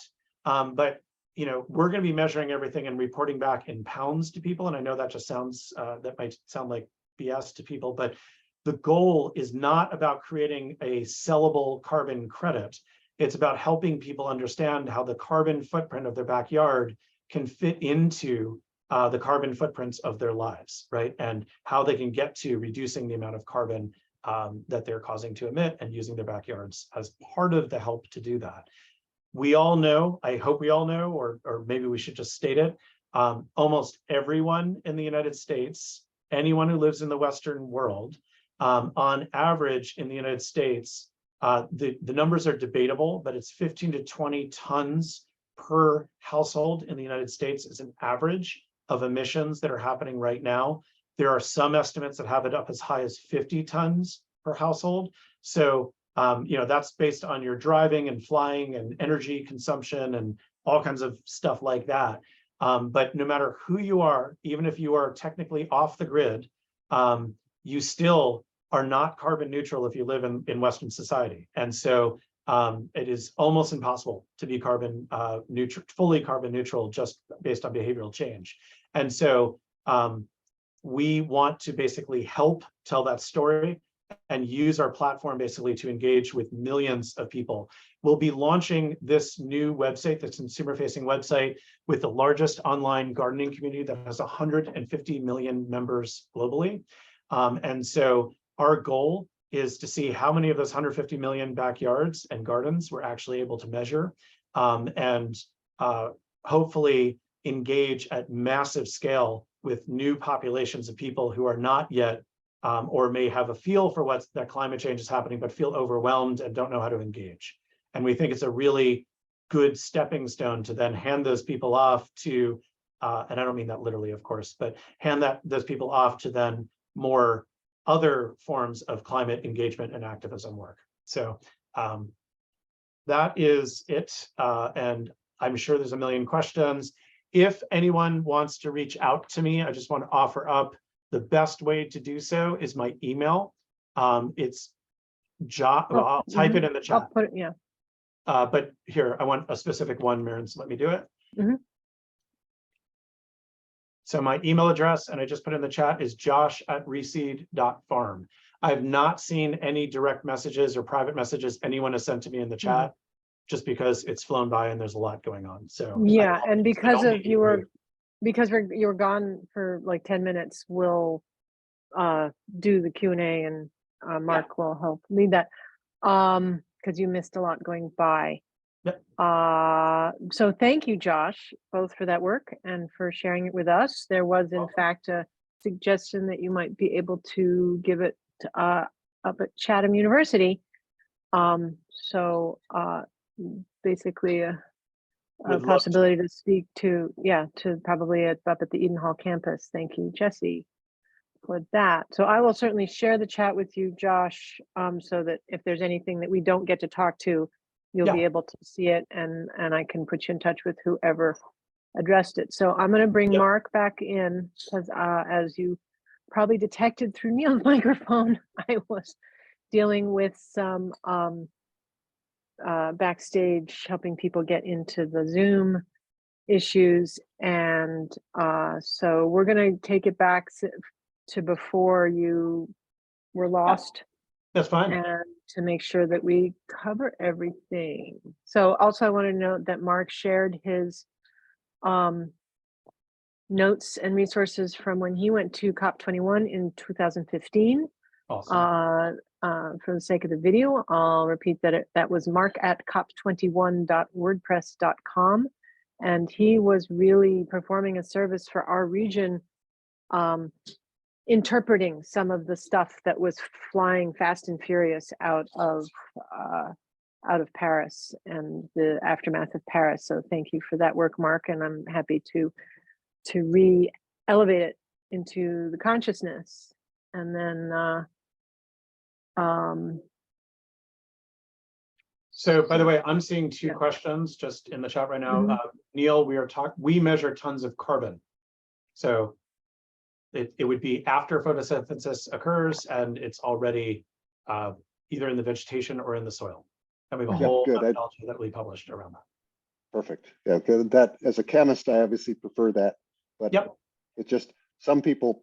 A lot of stuff is done in terms of tons of CO2. So this is sort of factor of 4 difference that people should be aware of, and so that's one of those fine print things you want to pay attention to. Agreed. And then Christine, sorry, I'm just answering backwards. We absolutely have thought about a school program for universities or any schools, and it's just early days, and we haven't yet figured out the right way to engage, at mass scale. Right. There is a local, the Pittsburgh Food Policy Council, part of the Urban Agriculture Working Group, is a community composting subcommittee. We're doing just a lot of work towards having more composting happening here in a lot of different ways. And so that would be, people talk about the carbon sequestration that they're doing, but I don't think that most of these efforts have quantification the way you're proposing to make available. Cool. Okay, so do you want to, Mark, should we go top to bottom or bottom to top, or what do you think? I was just wondering how far back up you want me to go. We can just work from back to front. So yeah, I like just the idea of just going up from the bottom, Josh, until we hit questions that are irrelevant to our current conversation. Okay.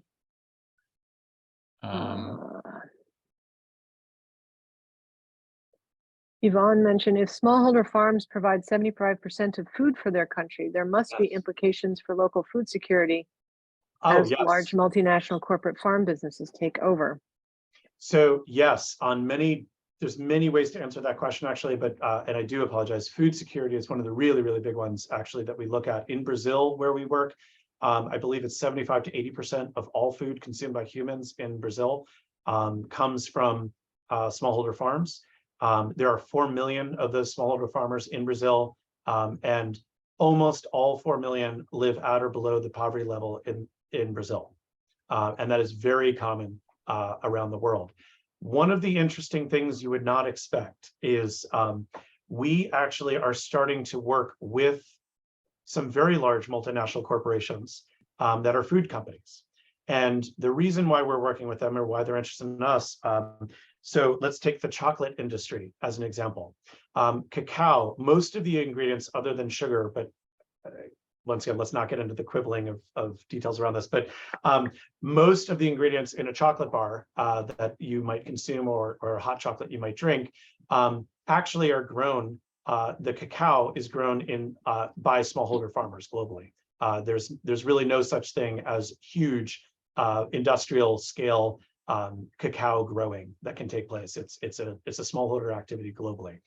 But one of the largest corporations in the world that's a broker for 1 out of every 4 chocolate bars in the world is a company probably none of us have heard of called Barry Callebaut. There's lots of problems, lots of issues, but basically they have been starting to, we're in conversations with them and are starting to explore, this is an example of what we're hearing from many large food companies. They see the eradication of smallholder farmers as a threat to their supply chain, right? So think about that for a second. And basically that presents an opportunity. They see our carbon credits and purchasing our carbon credits as the single fastest way to guarantee the economic stability of the farmers that they are interacting and buying from.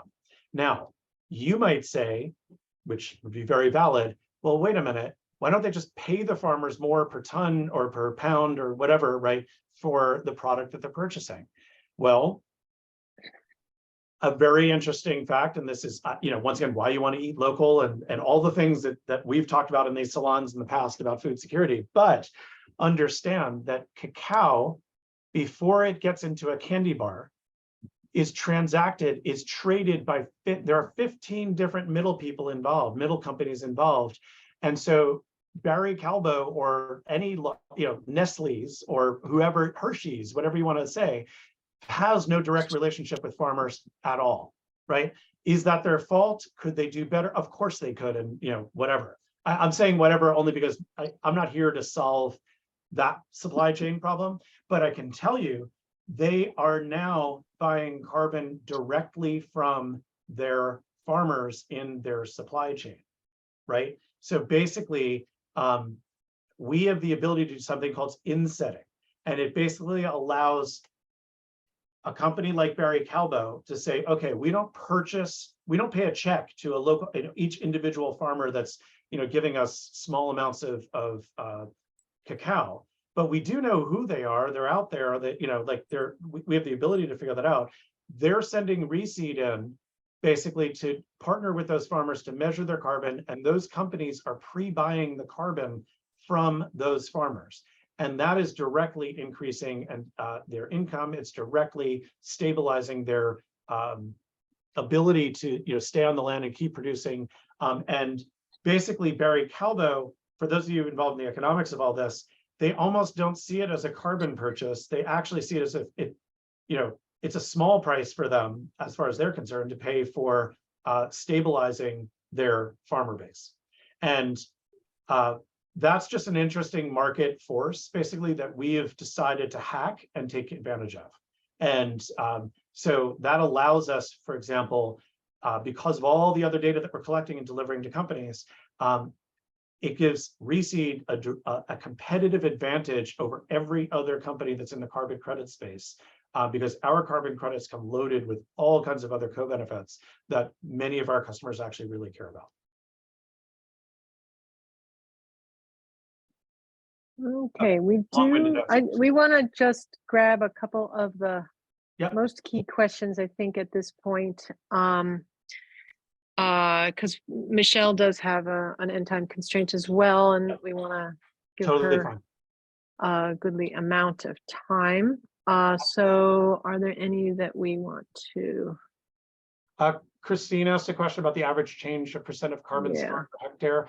We haven't been doing it long enough to really get solid data, but we believe that early days for most farms can see in the first year a 20% increase in carbon if they don't already do regenerative farming agricultural techniques. planting cover crops can cause 3 times the amount of carbon to be sequestered, for example, even in traditional farming.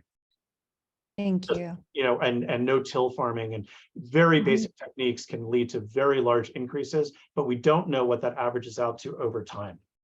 So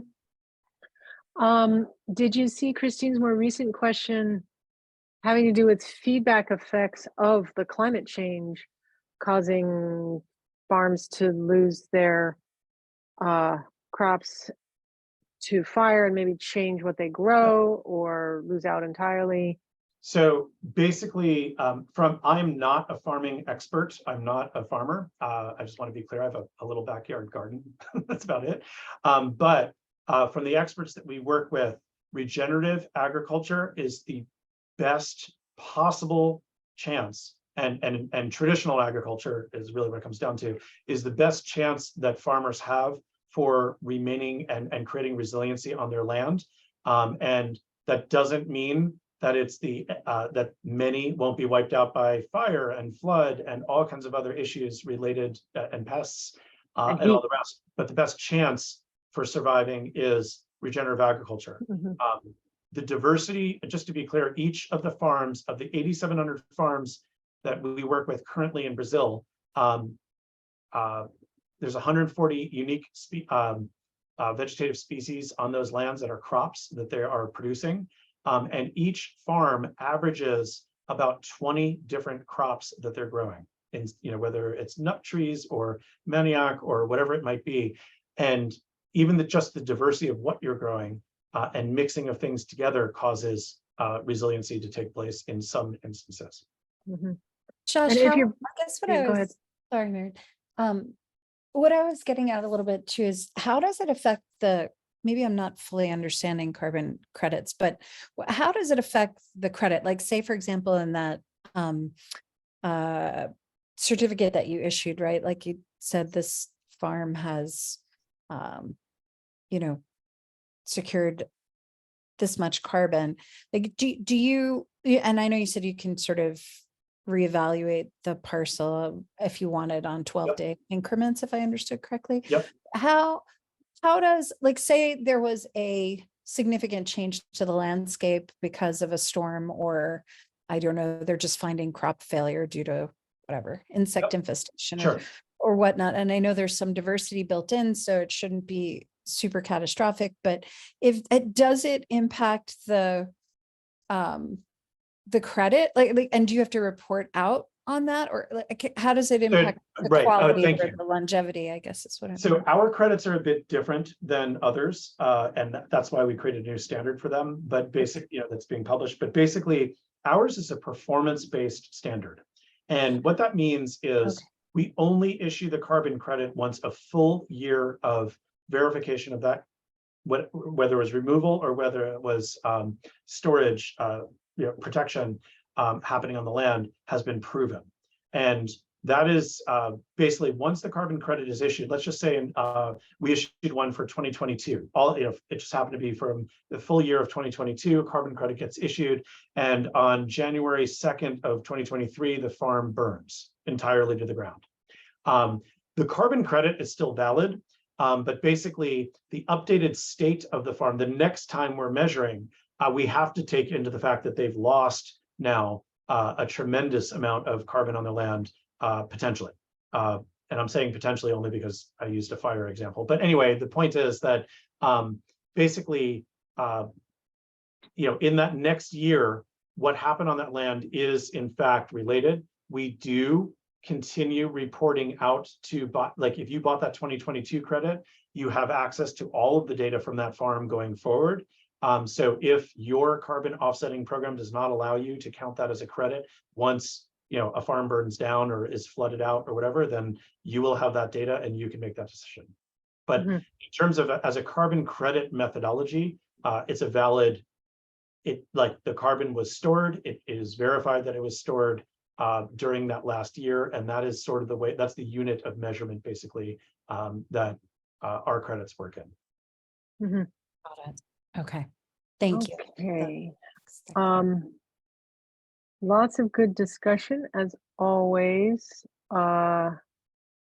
Danny points out that the main issues are here, but Danny wasn't here for Neil's comments on the main issue for curbing climate change in the first place is stopping fossil fuel emissions. Correct. And the Zero carbon disagreement from us. sequestration, right, the carbon sequestration, well, Danny wasn't here for that. Yeah. So the carbon sequestration in soil and biomass is more for bringing things back down, but it's not going to stop the heating until we can stop the fossil fuel. And yes, the biggest problem there, a point that I made in the chat, was that the amount of energy and thus carbon that is used per person is about 100 persons worth of effort. So the amount of energy that you or I cause to be expended through, melting the glass for this glass and shipping the equipment with which I raise the bees to make the honey to make this mead, is you can come on up afterwards, Josh, for some mead. And 100 times the energy that we could create with eating food and doing muscle work. So Greg, It's half that in Europe. Yeah. And So they have a similar quality of life. sorry, I just want to. Oh, I apologize, but there's just some interesting. So Greg in the chat asked, why is agricultural storage better than spending to give people solar panels? I hope I would never say that one is better than the other. That's for others to figure out in terms of, total climate impact or whatever, but it's both and. We need elimination of fossil fuel resources, as Maren and Neil and we said earlier. Solar panels are awesome for that. Solar panels are not awesome though for pulling down legacy carbon from the atmosphere and finding places to store it. So there's different reasons why you do both. Certainly you will never hear me say don't do solar panels. Mm-hmm. Well, I think we need to move on, and so that you have a chance to see some of what Michele has to bring with us. So let's see. I gotta find my Michele. There's my Michele to bring her forward. There you are. There's one of you anyway. There's two of you. Oh, I can't. Is there another one of you that has your video? Yeah. Maybe you turned it on. Okay, you just turned it on now. The one okay, that great. the one that I have my video. All right. So welcome Michele, who is locally one of the main players in the Breathe collab. So thank you, Josh, and we'll talk more. I'll make sure you get the chat, and Ken, even for the part that you were away in the first part, so we can talk about this more. And maybe if there's other people who might be good parts for further discussion on carbon markets, maybe we can do another salon down the line. But thank you for bringing your COP27 experience and to share, and for your work with Reseed. So thanks so much. Thanks for having me. We'll move Mark for now. So Michele is campaign manager at the Breathe Project, which is a collaborative, an organization that also is a collaborative with a lot of groups working on air quality in the region, or other things that affect air quality, like petrochemical build out, and is also on the board of the Climate Institute in DC, which I believe is the context in which you went to COP27. So I will say, take it away, Michele. Thank you so much. And we see your slides. You're on mute, I think, Michele. Yeah, you're still muted.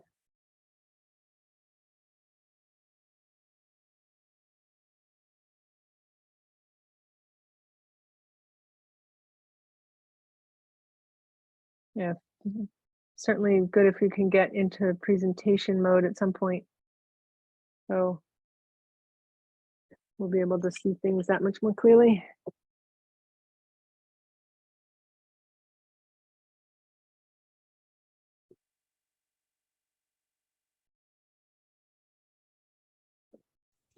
Maren, can you unmute me? I can certainly try.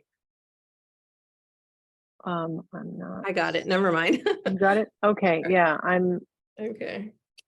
the two of you was a little confusing. I think I was aiming at the wrong one. Okay. Sorry There we about go. that.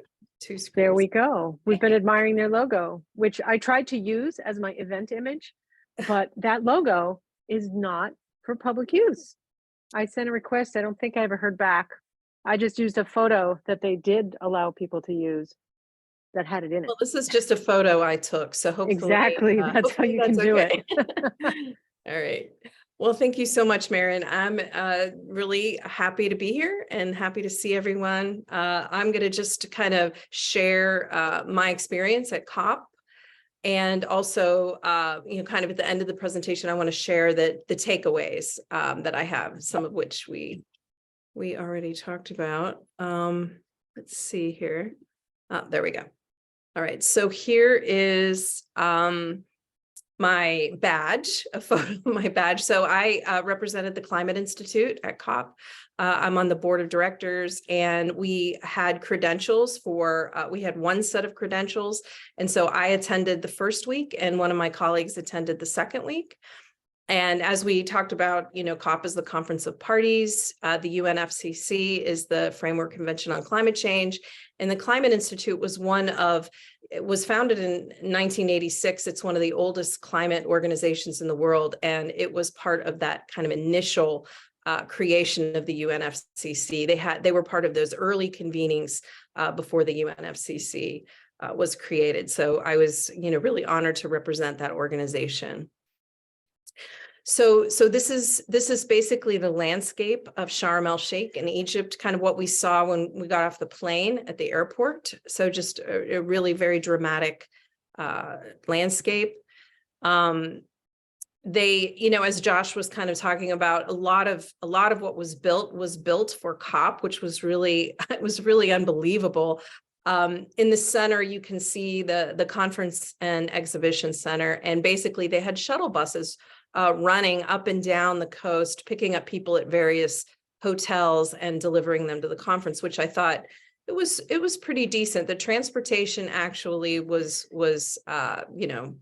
very good, I thought. So no problems there. And this is kind of the view, this is just another view. You can see how close it is to the coast. And then the development was really very, very close to the coast. And then there was a lot of desert and then mountains. So it was just, very beautiful and dramatic. This is the main gate to COP. And, this is where you walk in, you go through security, and you need a badge to get in beyond this point. And this was, one of the protests, there was just this vegan group. And we talked a little bit about how bad the food was at COP. This group actually gave away food to folks on the way into COP, which was really great because, we were all pretty hungry because food was hard to come by inside. So, so that was kind of a nice thing. Let's see here. The blue zone. So this is where, I'm not sure why there's all those yellow things. Maybe I did that. I don't know. Looks like a child went wild. Yeah, I don't know what I did there. I probably did that, but anyway. So the blue zone, this is really where all of the official events take place, the official side events, the negotiation rooms. This is kind of where all the dignitaries you would see, different high-level diplomats from different countries and their entourages kind of walking through. Sometimes Biden, Pelosi, Gore, and Kerry were all there. I didn't see any of them, but I did see some entourages, and there were a lot of selfies flying around where, they would walk by and people would try to take selfies with them. But I didn't get to hear any of them speak or anything. And then you can see in the map above, that's the blue zone layout. You can see there are 4 really large buildings. You can see a little bit of it here in this photograph where the event took place. And then this is kind of the outdoor area. you know, where they're where the food or lack thereof was located. And the for- fireworks, you can see them there. Yeah, All those yellow Yeah. lights. it's my lines. I don't know what I did there. I could try to fix it, but I think it's okay. We'll just If power. you Fireworks. you may see It's there's fireworks in the lunch court. Michelle, I was just Googling this, and there may be an annotation option at the bottom of your screen. Annotation. Has the option to annotate for some reason. Annotate. No, not in your PowerPoint, but in Zoom, in the Zoom console, the Zoom where you next to it should be like there should be a button for new share, pause, and then annotate to the right of that. Undo it. Annotate. If you click on annotate, then the annotation toolbar will appear, and then click clear. Oh, thank you, Mark. You're the best. Great. All right, that's better. So this is the, did I hit the green zone yet? Okay, so the green zone is a little bit different than the blue zone. I think it's just important for anyone that wants to go to COP in the future, just to kind of understand there's the green zone, the blue zone, the innovation zone. There's a variety of different places where these events take place. The green zone is a little more informal. It's where a lot of the workshops and cultural activities, a lot of the business and technology is located here. Academia and artists were set up, a lot of outdoor activities in this particular area, which was nice. A lot of art installations. And this is kind of the layout of the green zone. It looks like it's bigger than the blue zone, but it's not. These buildings are a lot smaller, but they're connected by these little passageways. So it was really easy to get around. So this was the first COP in Africa. So it was a really big deal for Africa. You really got a sense of pride, and there was a really strong presence from the African nations, which I thought was nice. And then these, inside COP, as Josh talked about, there are different pavilions. So, so the pavilions are kind of the spaces where they would hold events, seminars, do recordings and so forth. So some of them were very large and some of them were really small. So I'll give you a couple of examples. This is one of Egypt's pavilions, kind of a larger space. The Ocean Pavilion. This was a presentation on R&D for coral reefs and how to protect them in a warmer ocean.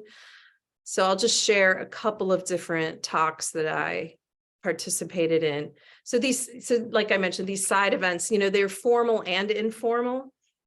So sometimes you would have a speaker speaking, and then sometimes you would have just, this is more of an informal, smaller exhibit. So a lot of our indigenous partners were there. It was really great to see the hoodwinked and the hot house, and actually some of the Lummi were there, and they were just in Pittsburgh. I had just seen some of them in Pittsburgh.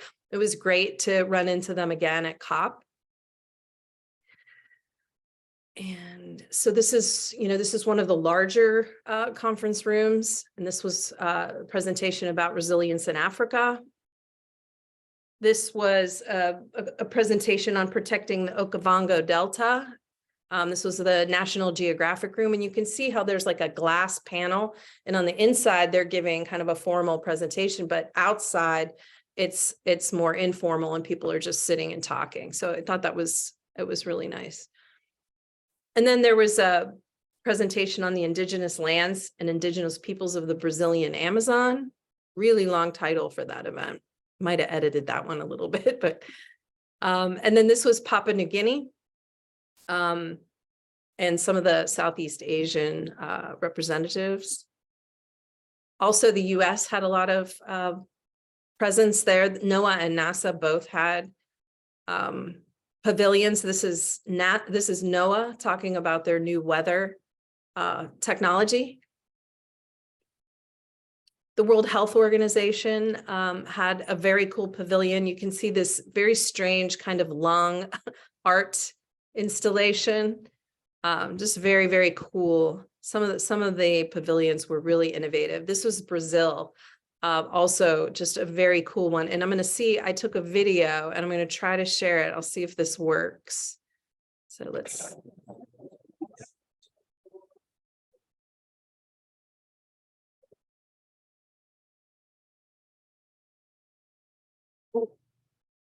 So there's just, you know, some really took advantage of the immersion technology.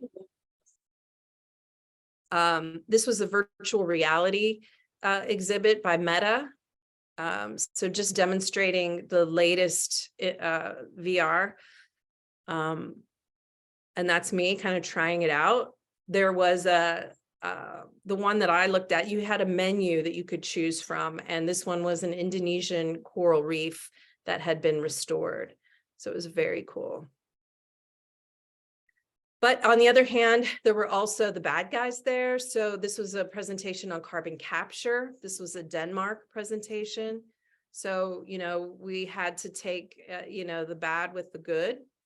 This was a blue hydrogen demonstration. They actually had the generator there, the turbine, that was actually a gas turbine, unfortunately. So I took photographs. If anybody is interested, they had a little book that you could flip through, and it was maybe, I don't know, 7 or 8 pages long. It was similar to the print on the left. So I took photos of everything if anyone would be interested to see. So I'm not sure if that was legal or not, but I did anyway. And then, of course, we had Coca-Cola. They were one of the biggest sponsors, despite the fact that they are the world's largest plastic polluter and produce 120 billion plastic water bottles per year. And then BP also had a presence there, which was unfortunate. So I just used the quote that Greta, I don't know if you can see that on your screen or if it's cut off by the. Yes, we see it. Yeah, Oh, we you do? see her whole Okay. quote. Yeah, so, right. So if you want to address malaria, you don't invite the mosquitoes.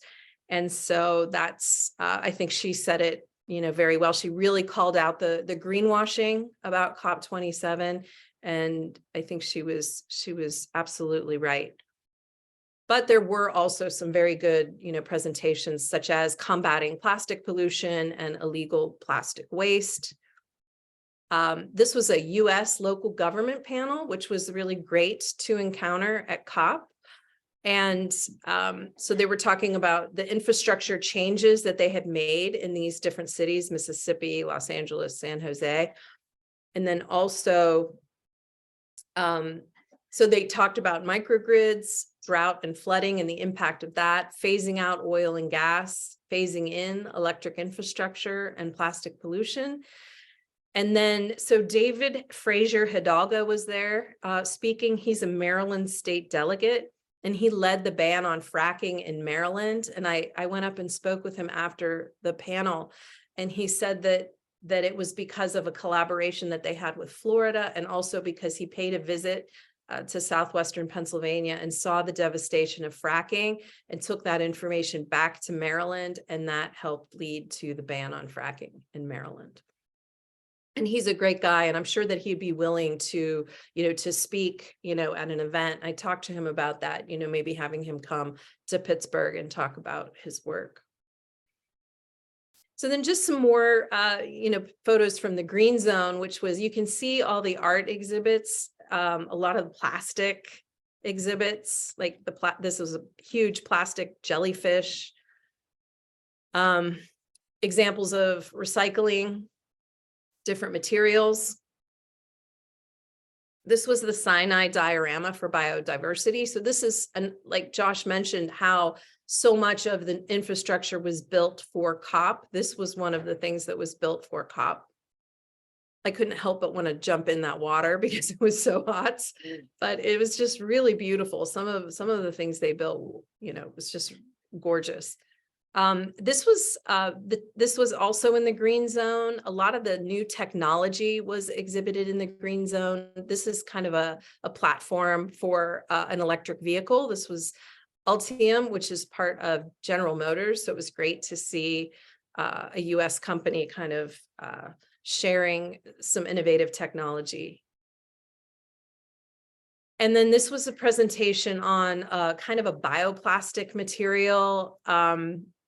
So they and I actually still have the bag. So this is the bag. It's made from stone. I mean, they call it stone, but it's calcium carbonate. And they've reduced the amount of virgin petrochemicals by 70%. However, they still use, a large percentage of the product still uses petrochemical materials. So one of the questions I asked this guy is, are you doing research and development to replace the petrochemical materials so that you can get to a truly 100% sustainable product? And he said that they were. And he said that the petrochemical material, the polyethylene, acts as the glue.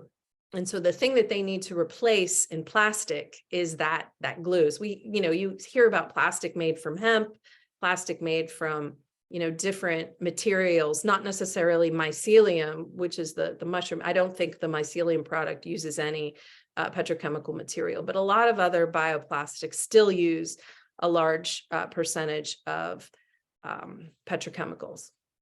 So progress continues to be made. There is an awareness that they need to do that. So that was, so that felt good that they were working on it. And one of the greatest events that I attended was this Indigenous women's event where they had women from all over the world talking about climate issues and the impact of climate on their countries, especially around ocean health, land protection. And this was held outside at the new museum. They actually built a new museum of Sharm el-Sheikh. And this particular event was held, they used, there were a lot of tribal rugs and cushions for seating. It was very authentic and just a really powerful event. There was a cacao ceremony. And after they spoke, there was music and dancing. It was just really nice way to end. This was my last night at COP, so it was just a really nice way to end my week there. And powerful connections and new friendships were made, I think, by everyone that attended. This was on the right. This is the Queen Diambi from the Congo, and on the left is a woman who lives in the Brazilian Amazon. So it was just very cool to see these women coming together. And so, just kind of moving into some of the takeaways from COP, my big question is, is COP moving in the right direction? In 2021, when Mark was in Paris, it was probably, the best COP I think that we've seen. And they really made an agreement to limit warming to 2 degrees, which was huge. And then in Glasgow in 26, they further improved on that limit to 1.5. And then this year, the big announcement was this loss and damage fund. So they agreed to pay poor countries that are bearing the brunt of climate change to compensate them for their losses. But, what COP was really missing for me is how is this reducing emissions? How is this really moving us to where we need to go? And I really felt that it missed that. And then we look at what's happening next year at COP28 in Dubai. And, there's the announcement that the UAE oil executive is going to be leading that conference. So, in my mind, it makes me really very worried and concerned that COP may not be moving in the right direction. So some of the takeaways. So I just put together 10 takeaways. One is the current global climate strategies are not enough. Biodiversity loss is really, massive biodiversity loss is pushing us over the threshold. Multinational corporations are not using their power and their resources to do enough. Renewable solutions are overshadowed by fossil fuel solutions. And it's not to say that the renewable solutions aren't there. They were there. You really heard from many, many different countries and companies about what they're doing. But a lot of that power is overshadowed by carbon capture and hydrogen. And then there's an unwillingness to address the elephant in the room.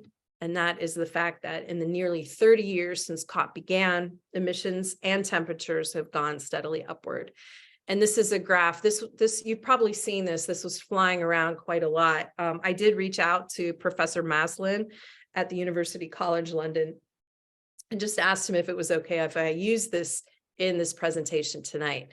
I didn't hear back from him, but I'm just going to use it anyway, because I think it's a really powerful graph that shows where we are and how we've increased our parts per million, and the global temperature continues to go up. So I think this is really alarming. And then number 7, youth and women's voices were some of the strongest. And number 8, you really got a sense that there are 2 COPs. So on the one hand, there's the Kick Big Polluters Out movement, where people were walking out of events that were held by the oil and gas industry. But on the other hand, this year, there were 25% more participants with fossil fuel ties. So 600 more delegates this year than last year that have ties to the fossil fuel industry. And then number 9, the climate crisis will cost trillions. So this is what, John Kerry mentioned that as part of his remarks about the conference. And I was really amazed at how many banks and financial institutions were there. They had a whole pavilion on kind of finance, and they had the logos. I have a photo of it if anybody wants to see it, a photo of all of the different banks that were part of COP. So I think there's a real opportunity to start to target those financial institutions. And then finally, number 10, I think our work in this region has a place on the international stage, and our stories should be told at COP28. And so I have talked with Dr. Ned Katire about this, because Physicians for Social Responsibility is potentially interested in doing a side event at COP28 on fracking and health. So hopefully we're going to be moving that forward, and we may try to bring a panel of experts, of people, frontline people, to COP. For example, if any of you attended the Lummi event at Phipps Conservatory, I think that panel was a really powerful one. So we'll see what happens there. More on that to come. But I think, when I was there, I really wondered, where's fracking? Where it was there, but it was very, it was an undertone, I would say. So, and then finally, just before I left, I wanted to kind of take a day or two and really experience the region. So I did take a snorkeling trip out to Ras Mohammed. This is at the very tip of the Sinai Peninsula. World-class scuba diving and snorkeling. I'm really glad I made the time to do this. It was really an incredible afternoon. And then also, I was not planning to go to the pyramids, and a friend of mine told me that you cannot leave Egypt without going to the pyramids. So I took my last day in Egypt before I flew out of Cairo and went to see the pyramids. And I'm really glad I did, because it was wonderful. And that's it. We will continue to push the boundaries. That's what we're doing. So I will leave it there and stop my share. Thank you so And- much, Michele, for providing a window into your experiences. I think people need more of these windows in general. I mean, as travel to faraway places, it's becoming more and more obvious that it's not sustainable to keep doing that. People who, whether or not they could afford to do it, should think about sort of like the opposite of crowdsourcing, but just being shared at. So I hope everyone else here is as appreciative as I am of you providing us with that window. So thank you so much. I'll bring Mark on too, in case, and I think that Josh is gone. He had to be somewhere at 6.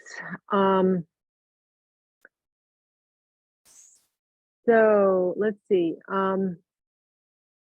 So Christine, I Yeah. think it's a good question that you ask about who can attend and who can present. So to attend, you have to be part of the UNFCCC. You have to be affiliated with the UNFCCC. Now you can apply, like your organization can apply and go through that process. I don't really know in detail how to go about that, but I do know that you can, if you're a nonprofit, you can apply to be part of the panel. Can people go? And generally speaking, I felt that most people can get into the green zone pretty easily. It's the blue zone that's the one that requires special permission. At least that's how it was in France. And so I don't know if that was the same thing going on late here, Michelle. So the green zone, you did need a credential to get in, but it was much more relaxed. I think by the end of the first week, it was, I don't even know if they were checking. So it was definitely a lot easier, but I do believe that you did need a credential to get into the green zone kind of in general. One other thing I want to mention about presenting, you can be invited by an organization, even if you're not, if you don't have those credentials, you can get like a day pass if you're presenting. You can get permission, special permission to come in for a specific event as well. So I know some people did have like day passes and things like that were not there for the duration, but were attending a side event. Do you have to apply to present, and who makes that decision in terms of who gets to present or even have one of these tables, or displays or anything like that? So the presentations take place at these side events. So you have to get your side event approved. And there is a process to do that. And I think it starts pretty early, like months ahead of time. You have to submit. As far as the pavilions, I think the pavilions are more for larger NGOs, and individual countries had pavilions, like, small nations had their own pavilions. But so the side events are usually held by one of the members of the UNFCCC at the high level, but I think it could be broken down, but I'm not really sure exactly how they go about making the decision of who can present. I don't think there's like, I don't know that people are excluded from presenting for any reason, but I think there's a process that you have to go through to actually get your side event approved. I would also, go ahead, Maren. Go. At events here, we're often wonder to what extent are demonstrations that are happening outside the perimeter seen by the people doing the negotiations, the delegates? Is there consciousness there? Are those demonstrations relevant? Who are they for? Are they for the media and the rest of the world? Are they for each other? Who is seeing that, or is it sort of a media thing that you hope that the delegates become aware of through media or something? So at the beginning of the conference, I was there on the early side. The first week, they had really cracked down and put out the word that there would be no protests allowed. And I think a lot of people were very nervous about protesting at COP because it was in Egypt, and Egypt has, not the best human rights record. So I think people were very nervous about breaking the law, but by the end, but there were demonstrations and there were protests outside the main gate where I showed you in the first slide with the vegan group. So I think the second week there were more protests, but I don't really feel that they were targeted to the people inside COP. I think they were more targeted to the media and to people outside. There wasn't a lot of protesting going on inside, with the exception of the Kick Big Polluters Out movement, where people got up and walked out of some of these events that were organized by the oil and gas industry. The fact that the location is totally isolated without civic witnesses, which makes it scary to protest, because there won't be bystanders with cell phones to show the police doing bad things, and you don't want to wind up in an Egyptian prison, whatever that's like. Someone asked, how did you become part of the Climate Institute? I knew one of the founders, John Topping, who Mhm. he's just somebody I met in DC through, through doing environmental consulting over the years. Did you used to be in DC before you come No, to Pittsburgh, or? I used to, I grew up in Northern Virginia, but I live in Okay. Pittsburgh now, for the person that asked that question. I live in Pittsburgh, but still do some work in DC. And a friend of mine who works at World Resources Institute introduced me to John Topping, which is how I probably about 8 years ago, which is how I initially got connected with the Climate Institute. But the Climate Institute had a really bad year during COVID. And we lost 3 of our founders, including John Topping. His obituary was in the New York Times, if anybody wants to see it. I mean, he's just he was a real loss to the organization. And, we lost Sir Crispin Tickell and Sam Shearer also. Those 3 gentlemen were kind of the pillars of leadership for the organization. Can you say anything about the Climate Institute and what it does? I believe I did put a link in the salon description, but is there the Climate Institute sounds very seminal. I mean, it has evolved quite a bit over the years. I mean, initially, when it was created in 1986, it was a real bipartisan organization. It was really working to bridge the gap between Republicans and Democrats and get more Republicans to kind of recognize climate urgency.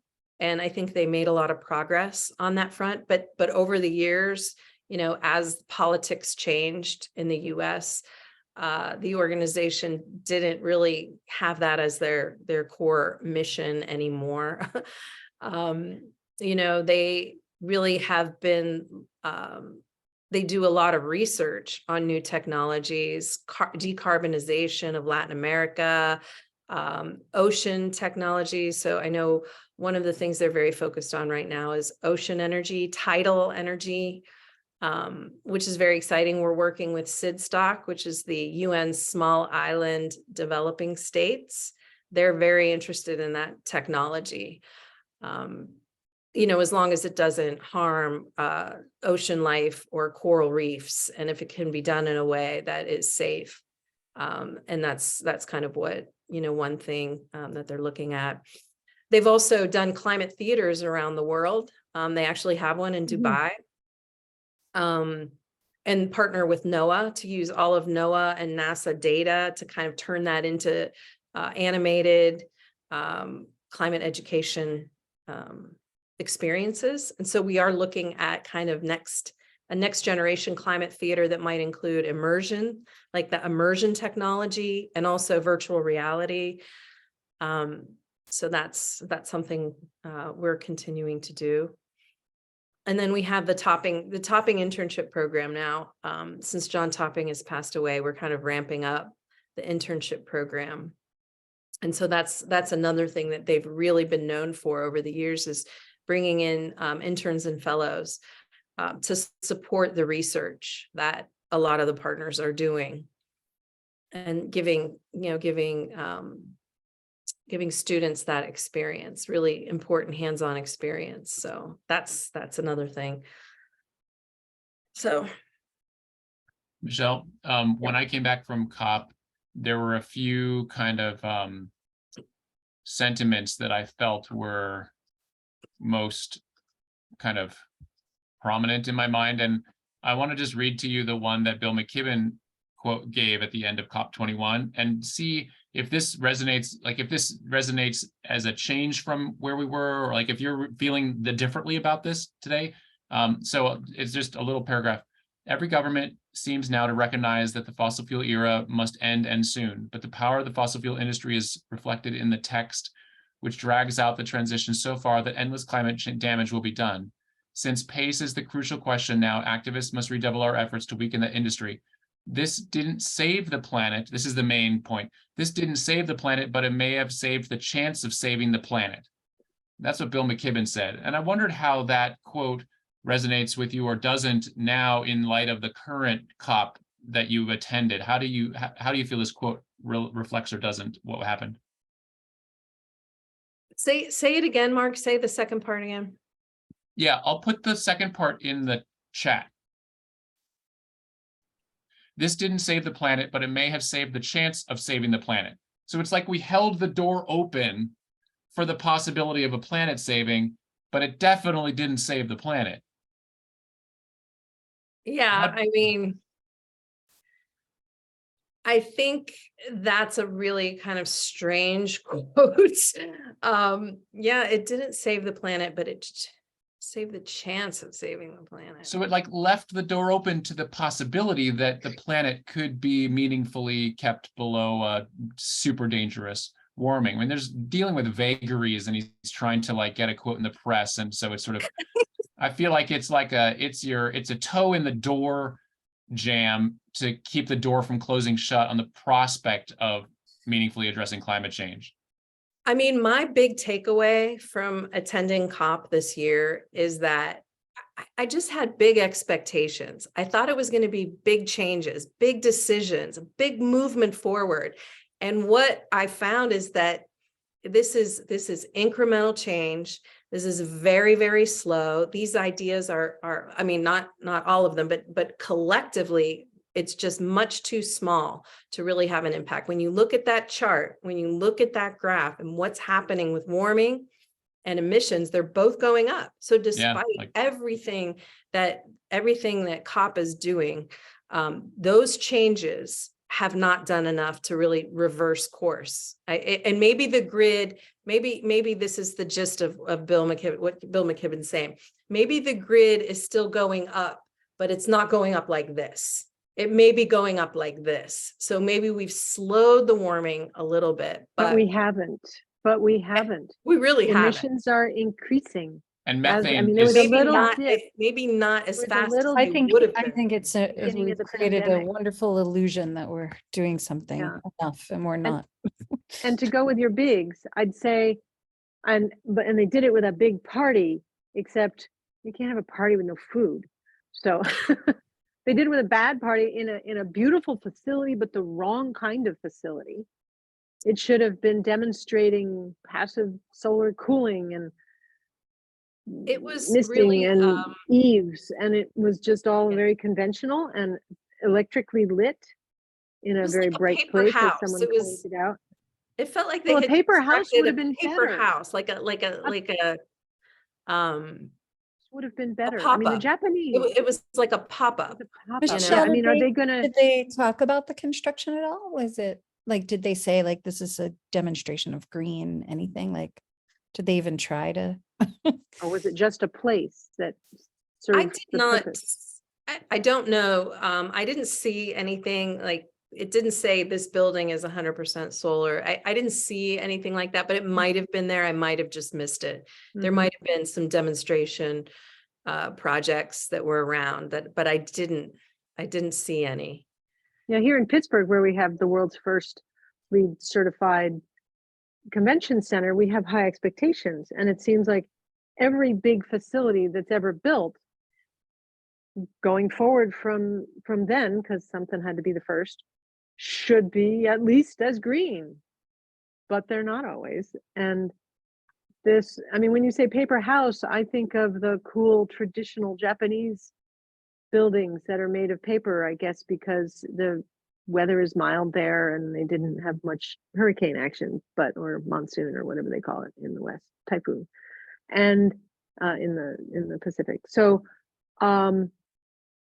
that would have been more honorable, I think, to have a paper building. But what was it, metal? Was it plastic? What were things made of?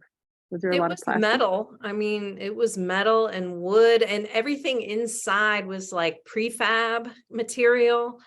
So it just didn't, it felt very flimsy. I mean, it was beautiful, and they really did work very hard to create an experience for people. They wanted people to have a good experience, but there were some things that just felt flimsy.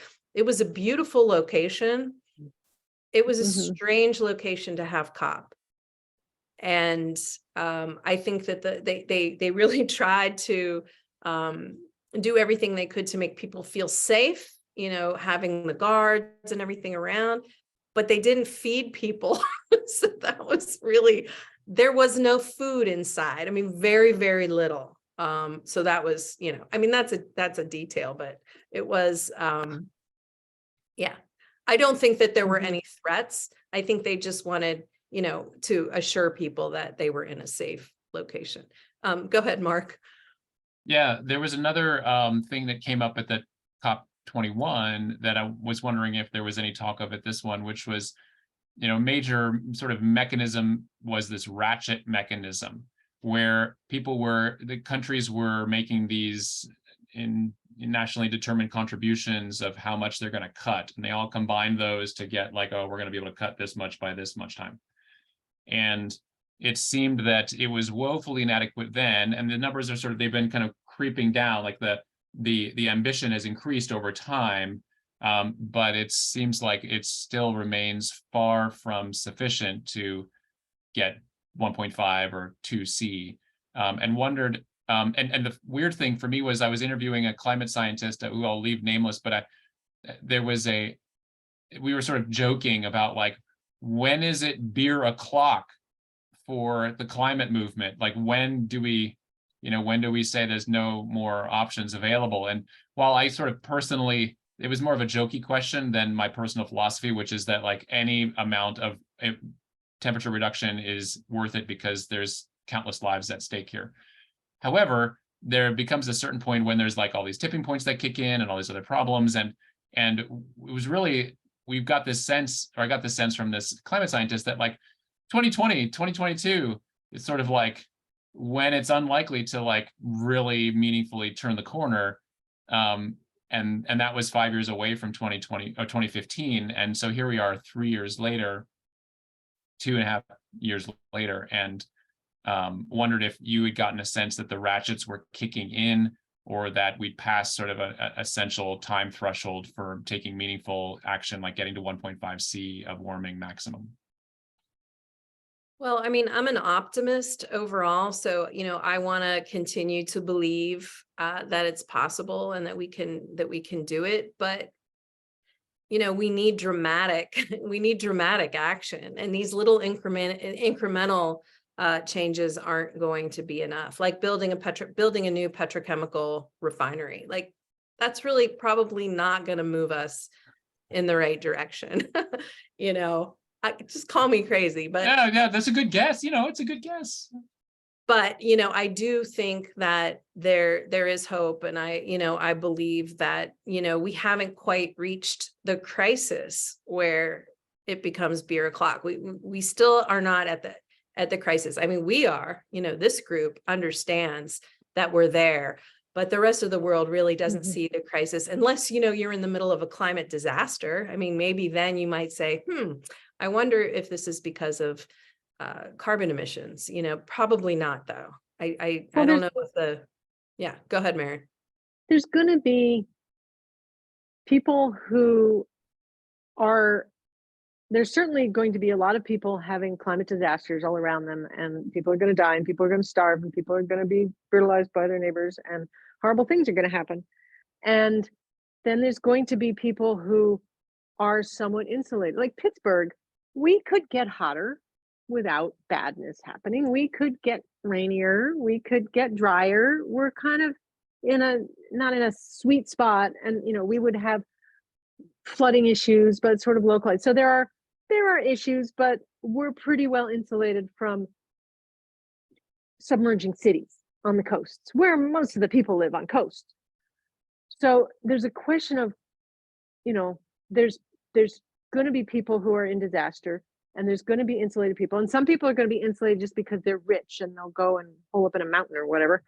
But there's where that threshold is and how many people are on each side of it and who has the power. It's like, if you have the powerful people continually being able to insulate themselves and their offspring, and not caring about the increasing numbers of people in horrible straits, you would have the, you know, climate refugees is one of the things that is going to be going on here in Pittsburgh, because you've got all those people on the coast and they're not that far away.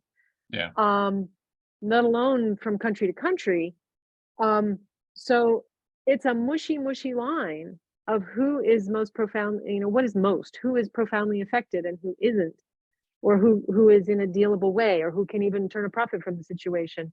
So disasters will happen. And what gets me up every day is if there's something that I can do that will make it a little less bad, then it's worth doing. This right here, this event.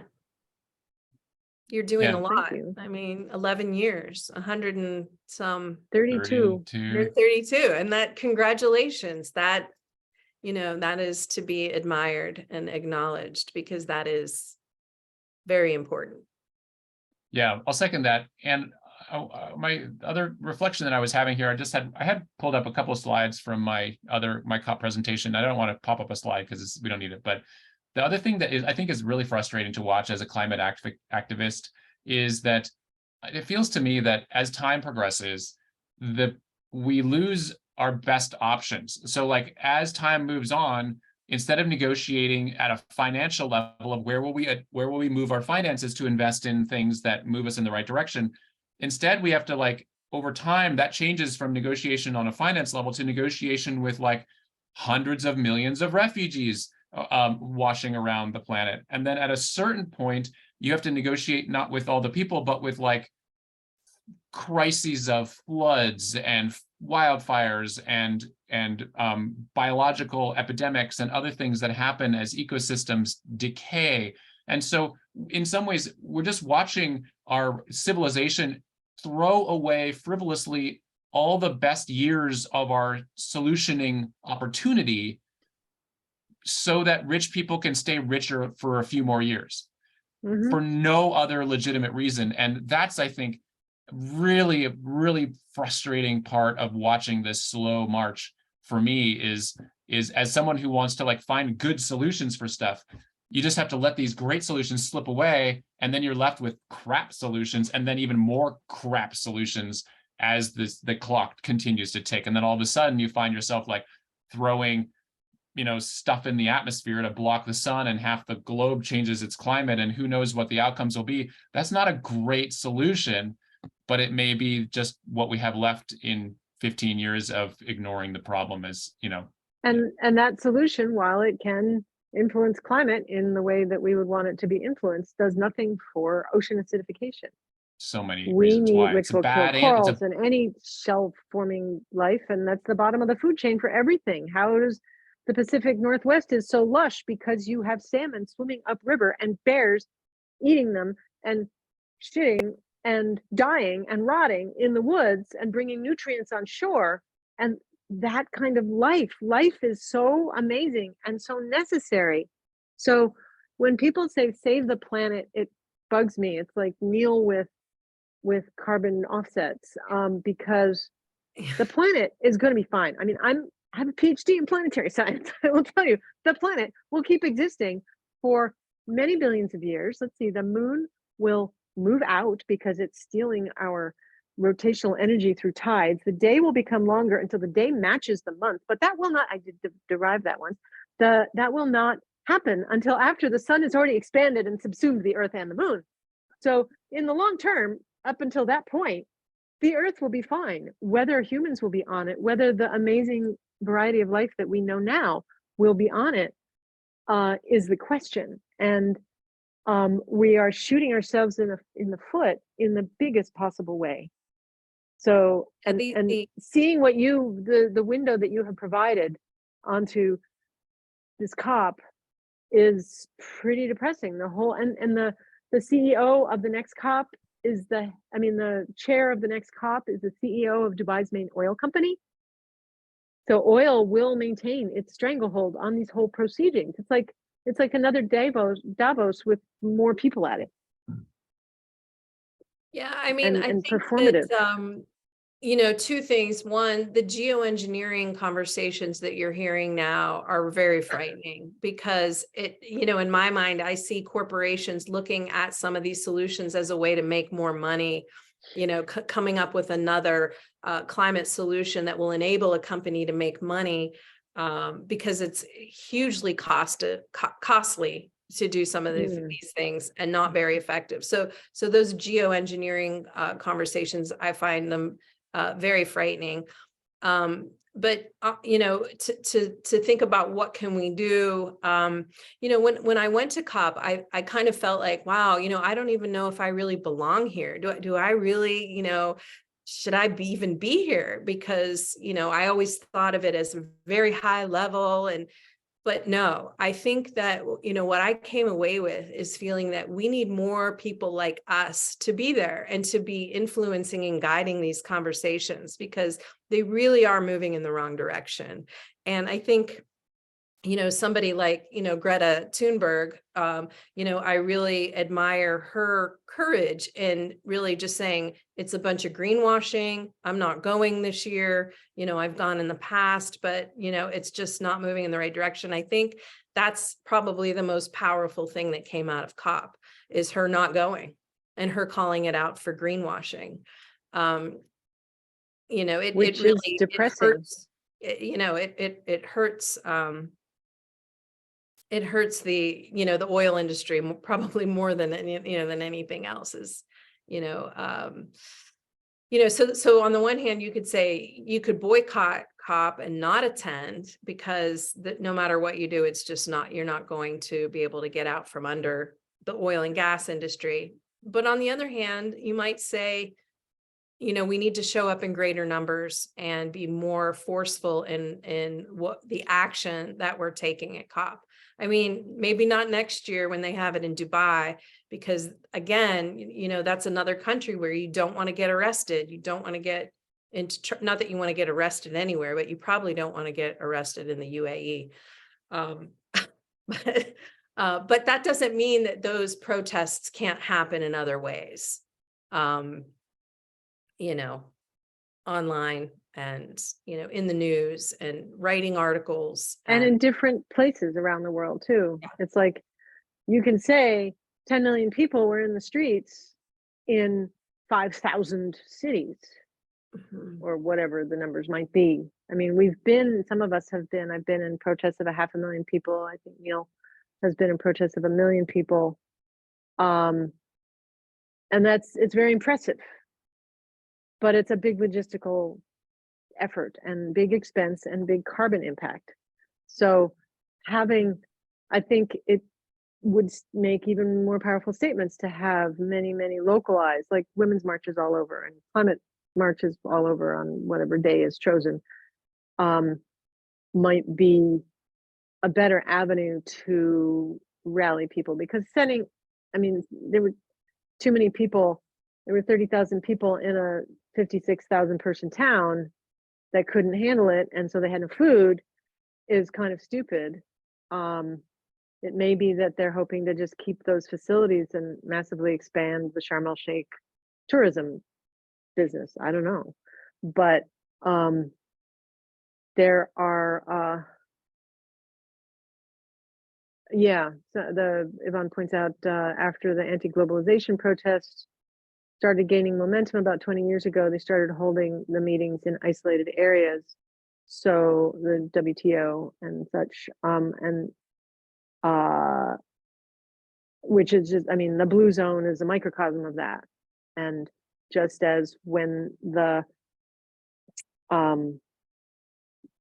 drilling people come to Pittsburgh, the protesters can't get into the convention center during the event.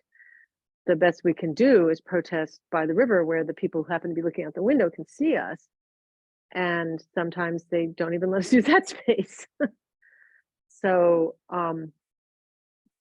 there needs to be, I mean, one of the things, when at one point early in his presidency, Biden came to Pittsburgh it was before the Fern Hollow Bridge visit, but there was another visit where he was talking about infrastructure, and a lot of people were trying to make a lot of points. There was immigration stuff and environmental stuff, and there was a protest at the city county building with lots of speechifying. There was also a protest along the road with just a spread out array of signage and people, and along the road on the way to the Carpenters Union Training Center where he was speaking. And he saw it, and I saw him, I have a photograph showing him looking out the window and maybe waving, but he saw it and he could read those signs, at least the ones that were well designed for that purpose. And so getting so that the people who are the decision makers can see what you're doing is important. And I don't know how much the decision makers at this kind of event look at the media about the protest. I really don't know, but if you have 10 million people around the world, that might make a dent. Let's see, what is the chat saying?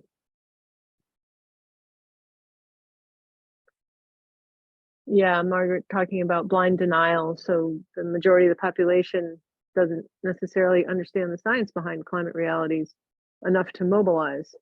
But also there's the fact that so many people, even around air quality issues, so many people are trying to put food on the table and get by on a day-to-day basis and keep a roof over their head. And they just don't have time to be dealing with the fact that their bad air quality is making them sicker and making life more difficult. They're just they can't deal with the air quality. They just have to try to deal with life. That's part of the blind denial, I would say. I mean, dealing with survival, that's the situation. They're so exhausted in their own endeavors every day. To ask a mobilization of people to come out beyond their own energy drain, I've wondered if it's sufficient. You know, I love protests. I want the marches. It's important, but I don't see it as effective. It hasn't really broken through, you know, this kind of psychological hysteria that I'm actually witnessing. I've got a lot of friends in Buffalo, for instance, climate change, right? It's like, no, they don't want to talk about it. Nothing.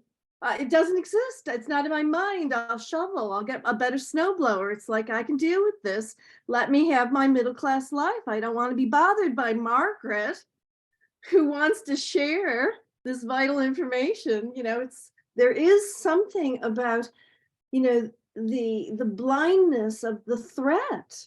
There is a psychological need to defend against the reality that you and I and all of us are really living through for 40 years. I mean, I'm in a dire mood these days about it, because on the healthcare end of it, noticing cancer rising all these years, trying to educate people to their own physical changes and the irresponsibility that people demonstrate. They cannot assume the responsibility. They do not see what we see. Therefore, they don't have this experience that we're having. It is getting into the news more and more. Well, so and yes, of course, that's the point, the messaging, the strategy moving forward. Barbara had something to say too. Barbara, you can. The front page, you're unmuted. When they're talking about the Shell cracker plant, the audacity made me so angry, because what they compared it to, the first couple months of the pollution, oh, we're just like breaking in a new pair of shoes. I couldn't believe that that's what they used as a comparison. To put that pollution in the air is to breaking in a pair of shoes. And as far as marching, I don't remember the year, maybe 10 years ago, the EPA came in and we all signed up to speak, and we all had our little clean air shirts on, and the US steelworkers marched down the streets and scared the living bejesus out of me, because I'm trying to cross the street and they're like 8 across the street marching. I felt like I was in the Wizard of Oz with the crazy monkeys. Yep. I mean, I was terrified. It's not an easy thing to do, to march when you have that kind of resistance like that, especially when you're a little old and gray. You know, one really alarming thing is that in the state of Ohio, right next door, they are officially recognizing natural gas as a green technology and a green fuel. So that's where we are. Now gas is green. Fracking is now a green technology in Ohio. So Christine. Hi, I don't want to get us off track, but I did want to bring attention to Vanessa's comment in the chat, primarily because, you know, I know some, like, not to sort of age all of us, but a lot of us here were of a certain generation or two, and I'm really hopeful for, you know, the younger generation to sort of take the baton and keep, you know, solving some of these problems. Hopefully they won't have too many to solve. But Vanessa mentioned that her high school's green team, of which she's the climate change leader there, or the climate leader, is looking to potentially do a mock COP with other students. And I think it would be interesting to, she's asking if anyone had any ideas for that. Mhm. So I just wanted to draw attention to that, because I think there's a lot of power in you know, engaging the youth in our local community. And so Yeah, Communitopia has done a lot of work with that, and might be oh, that's a good great to connect with idea. Vanessa. Probably communitopia.org, I think is the. I'm involved with Unitopia as well. You already, okay, great. Yeah. But yeah. Do you want to say more? Sorry, know, Vanessa, we're I didn't mean to util- speak for you. I No, just you're wanted to good. call that out. We're trying to utilize some of the climate interactive, I think it's called the climate interactives, the resources. Mhm. If you've heard of that, and like they have like resources of just how to like have like just different people, like different groups of people represent different countries. Mhm. And so I think I kind of came here today to like kind of get a clear idea of how like COP tends to go. Because like I feel like they talk about like what they decide, but they don't talk about like how it's decided, which is kind of There- what. There are, if it would help to give you just a visual window, there are photographs. There are like Flickr albums from each day of COP that include the rooms where it happens. Good to know. Can we salute Michelle And before I she has to can- jump off? Yes, thank you, Michelle. I know this was a little longer than you intended to stay. Thank That's you for okay. providing that Yeah, highly disturbing and awful window into how there are problems are supposed to be solved. and super cool, super great photos, really fun to see. I Yes, felt like I was there a awesome. little bit. Yeah. You know, thank you, Michelle. I You're felt so like I was welcome. hungry with you. That's kind Thinking of back sad. on your Parisian I should have brought delicacies. snacks.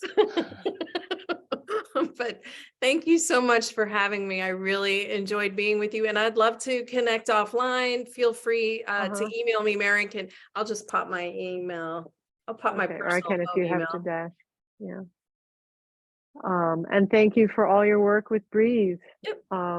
You really create the room where it happens locally in the petrochemical movement. Thank you so much. Thank you, Marin, for having me. This is really wonderful, and thanks. Thank you for everyone suggesting coming. it. This was the Yep. whole thing was Michelle's idea, and then I Well, a lot of people had just asked me about COP, so I colored. figured, this Yeah. might be a good way just to share. Yeah. Yeah, Yeah, and there's a recording which I will hopefully get on YouTube soon. And we'll see.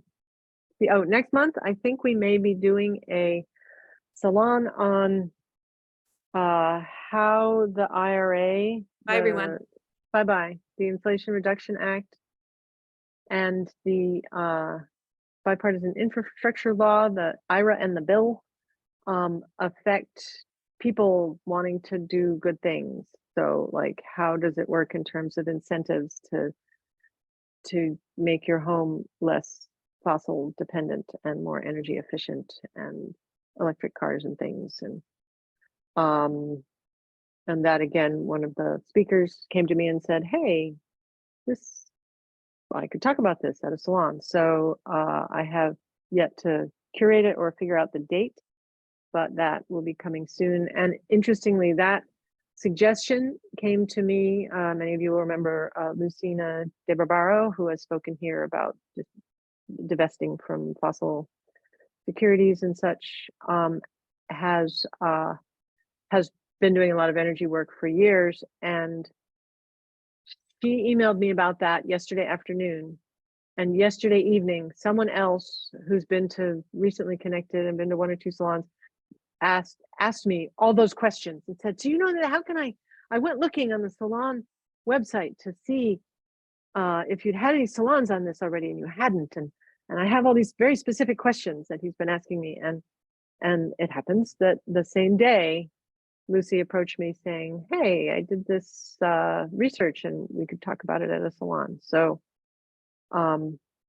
that's one of, I guess, the powers of when an event keeps happening for 11 years, people think of it as the place to find out about things.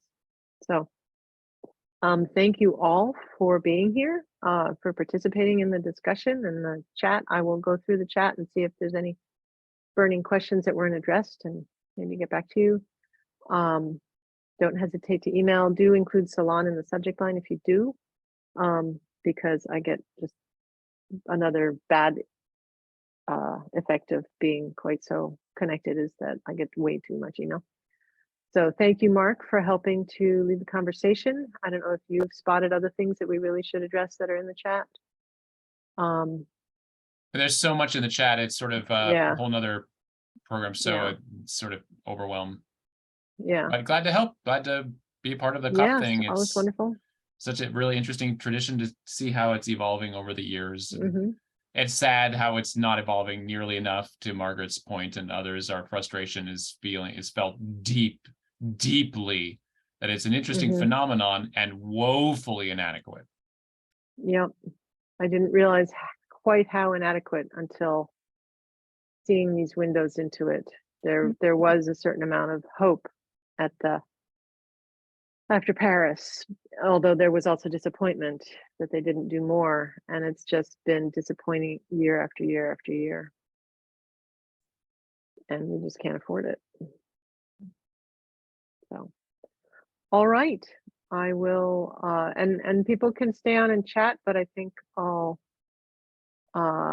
maybe stop and start the recording in case anything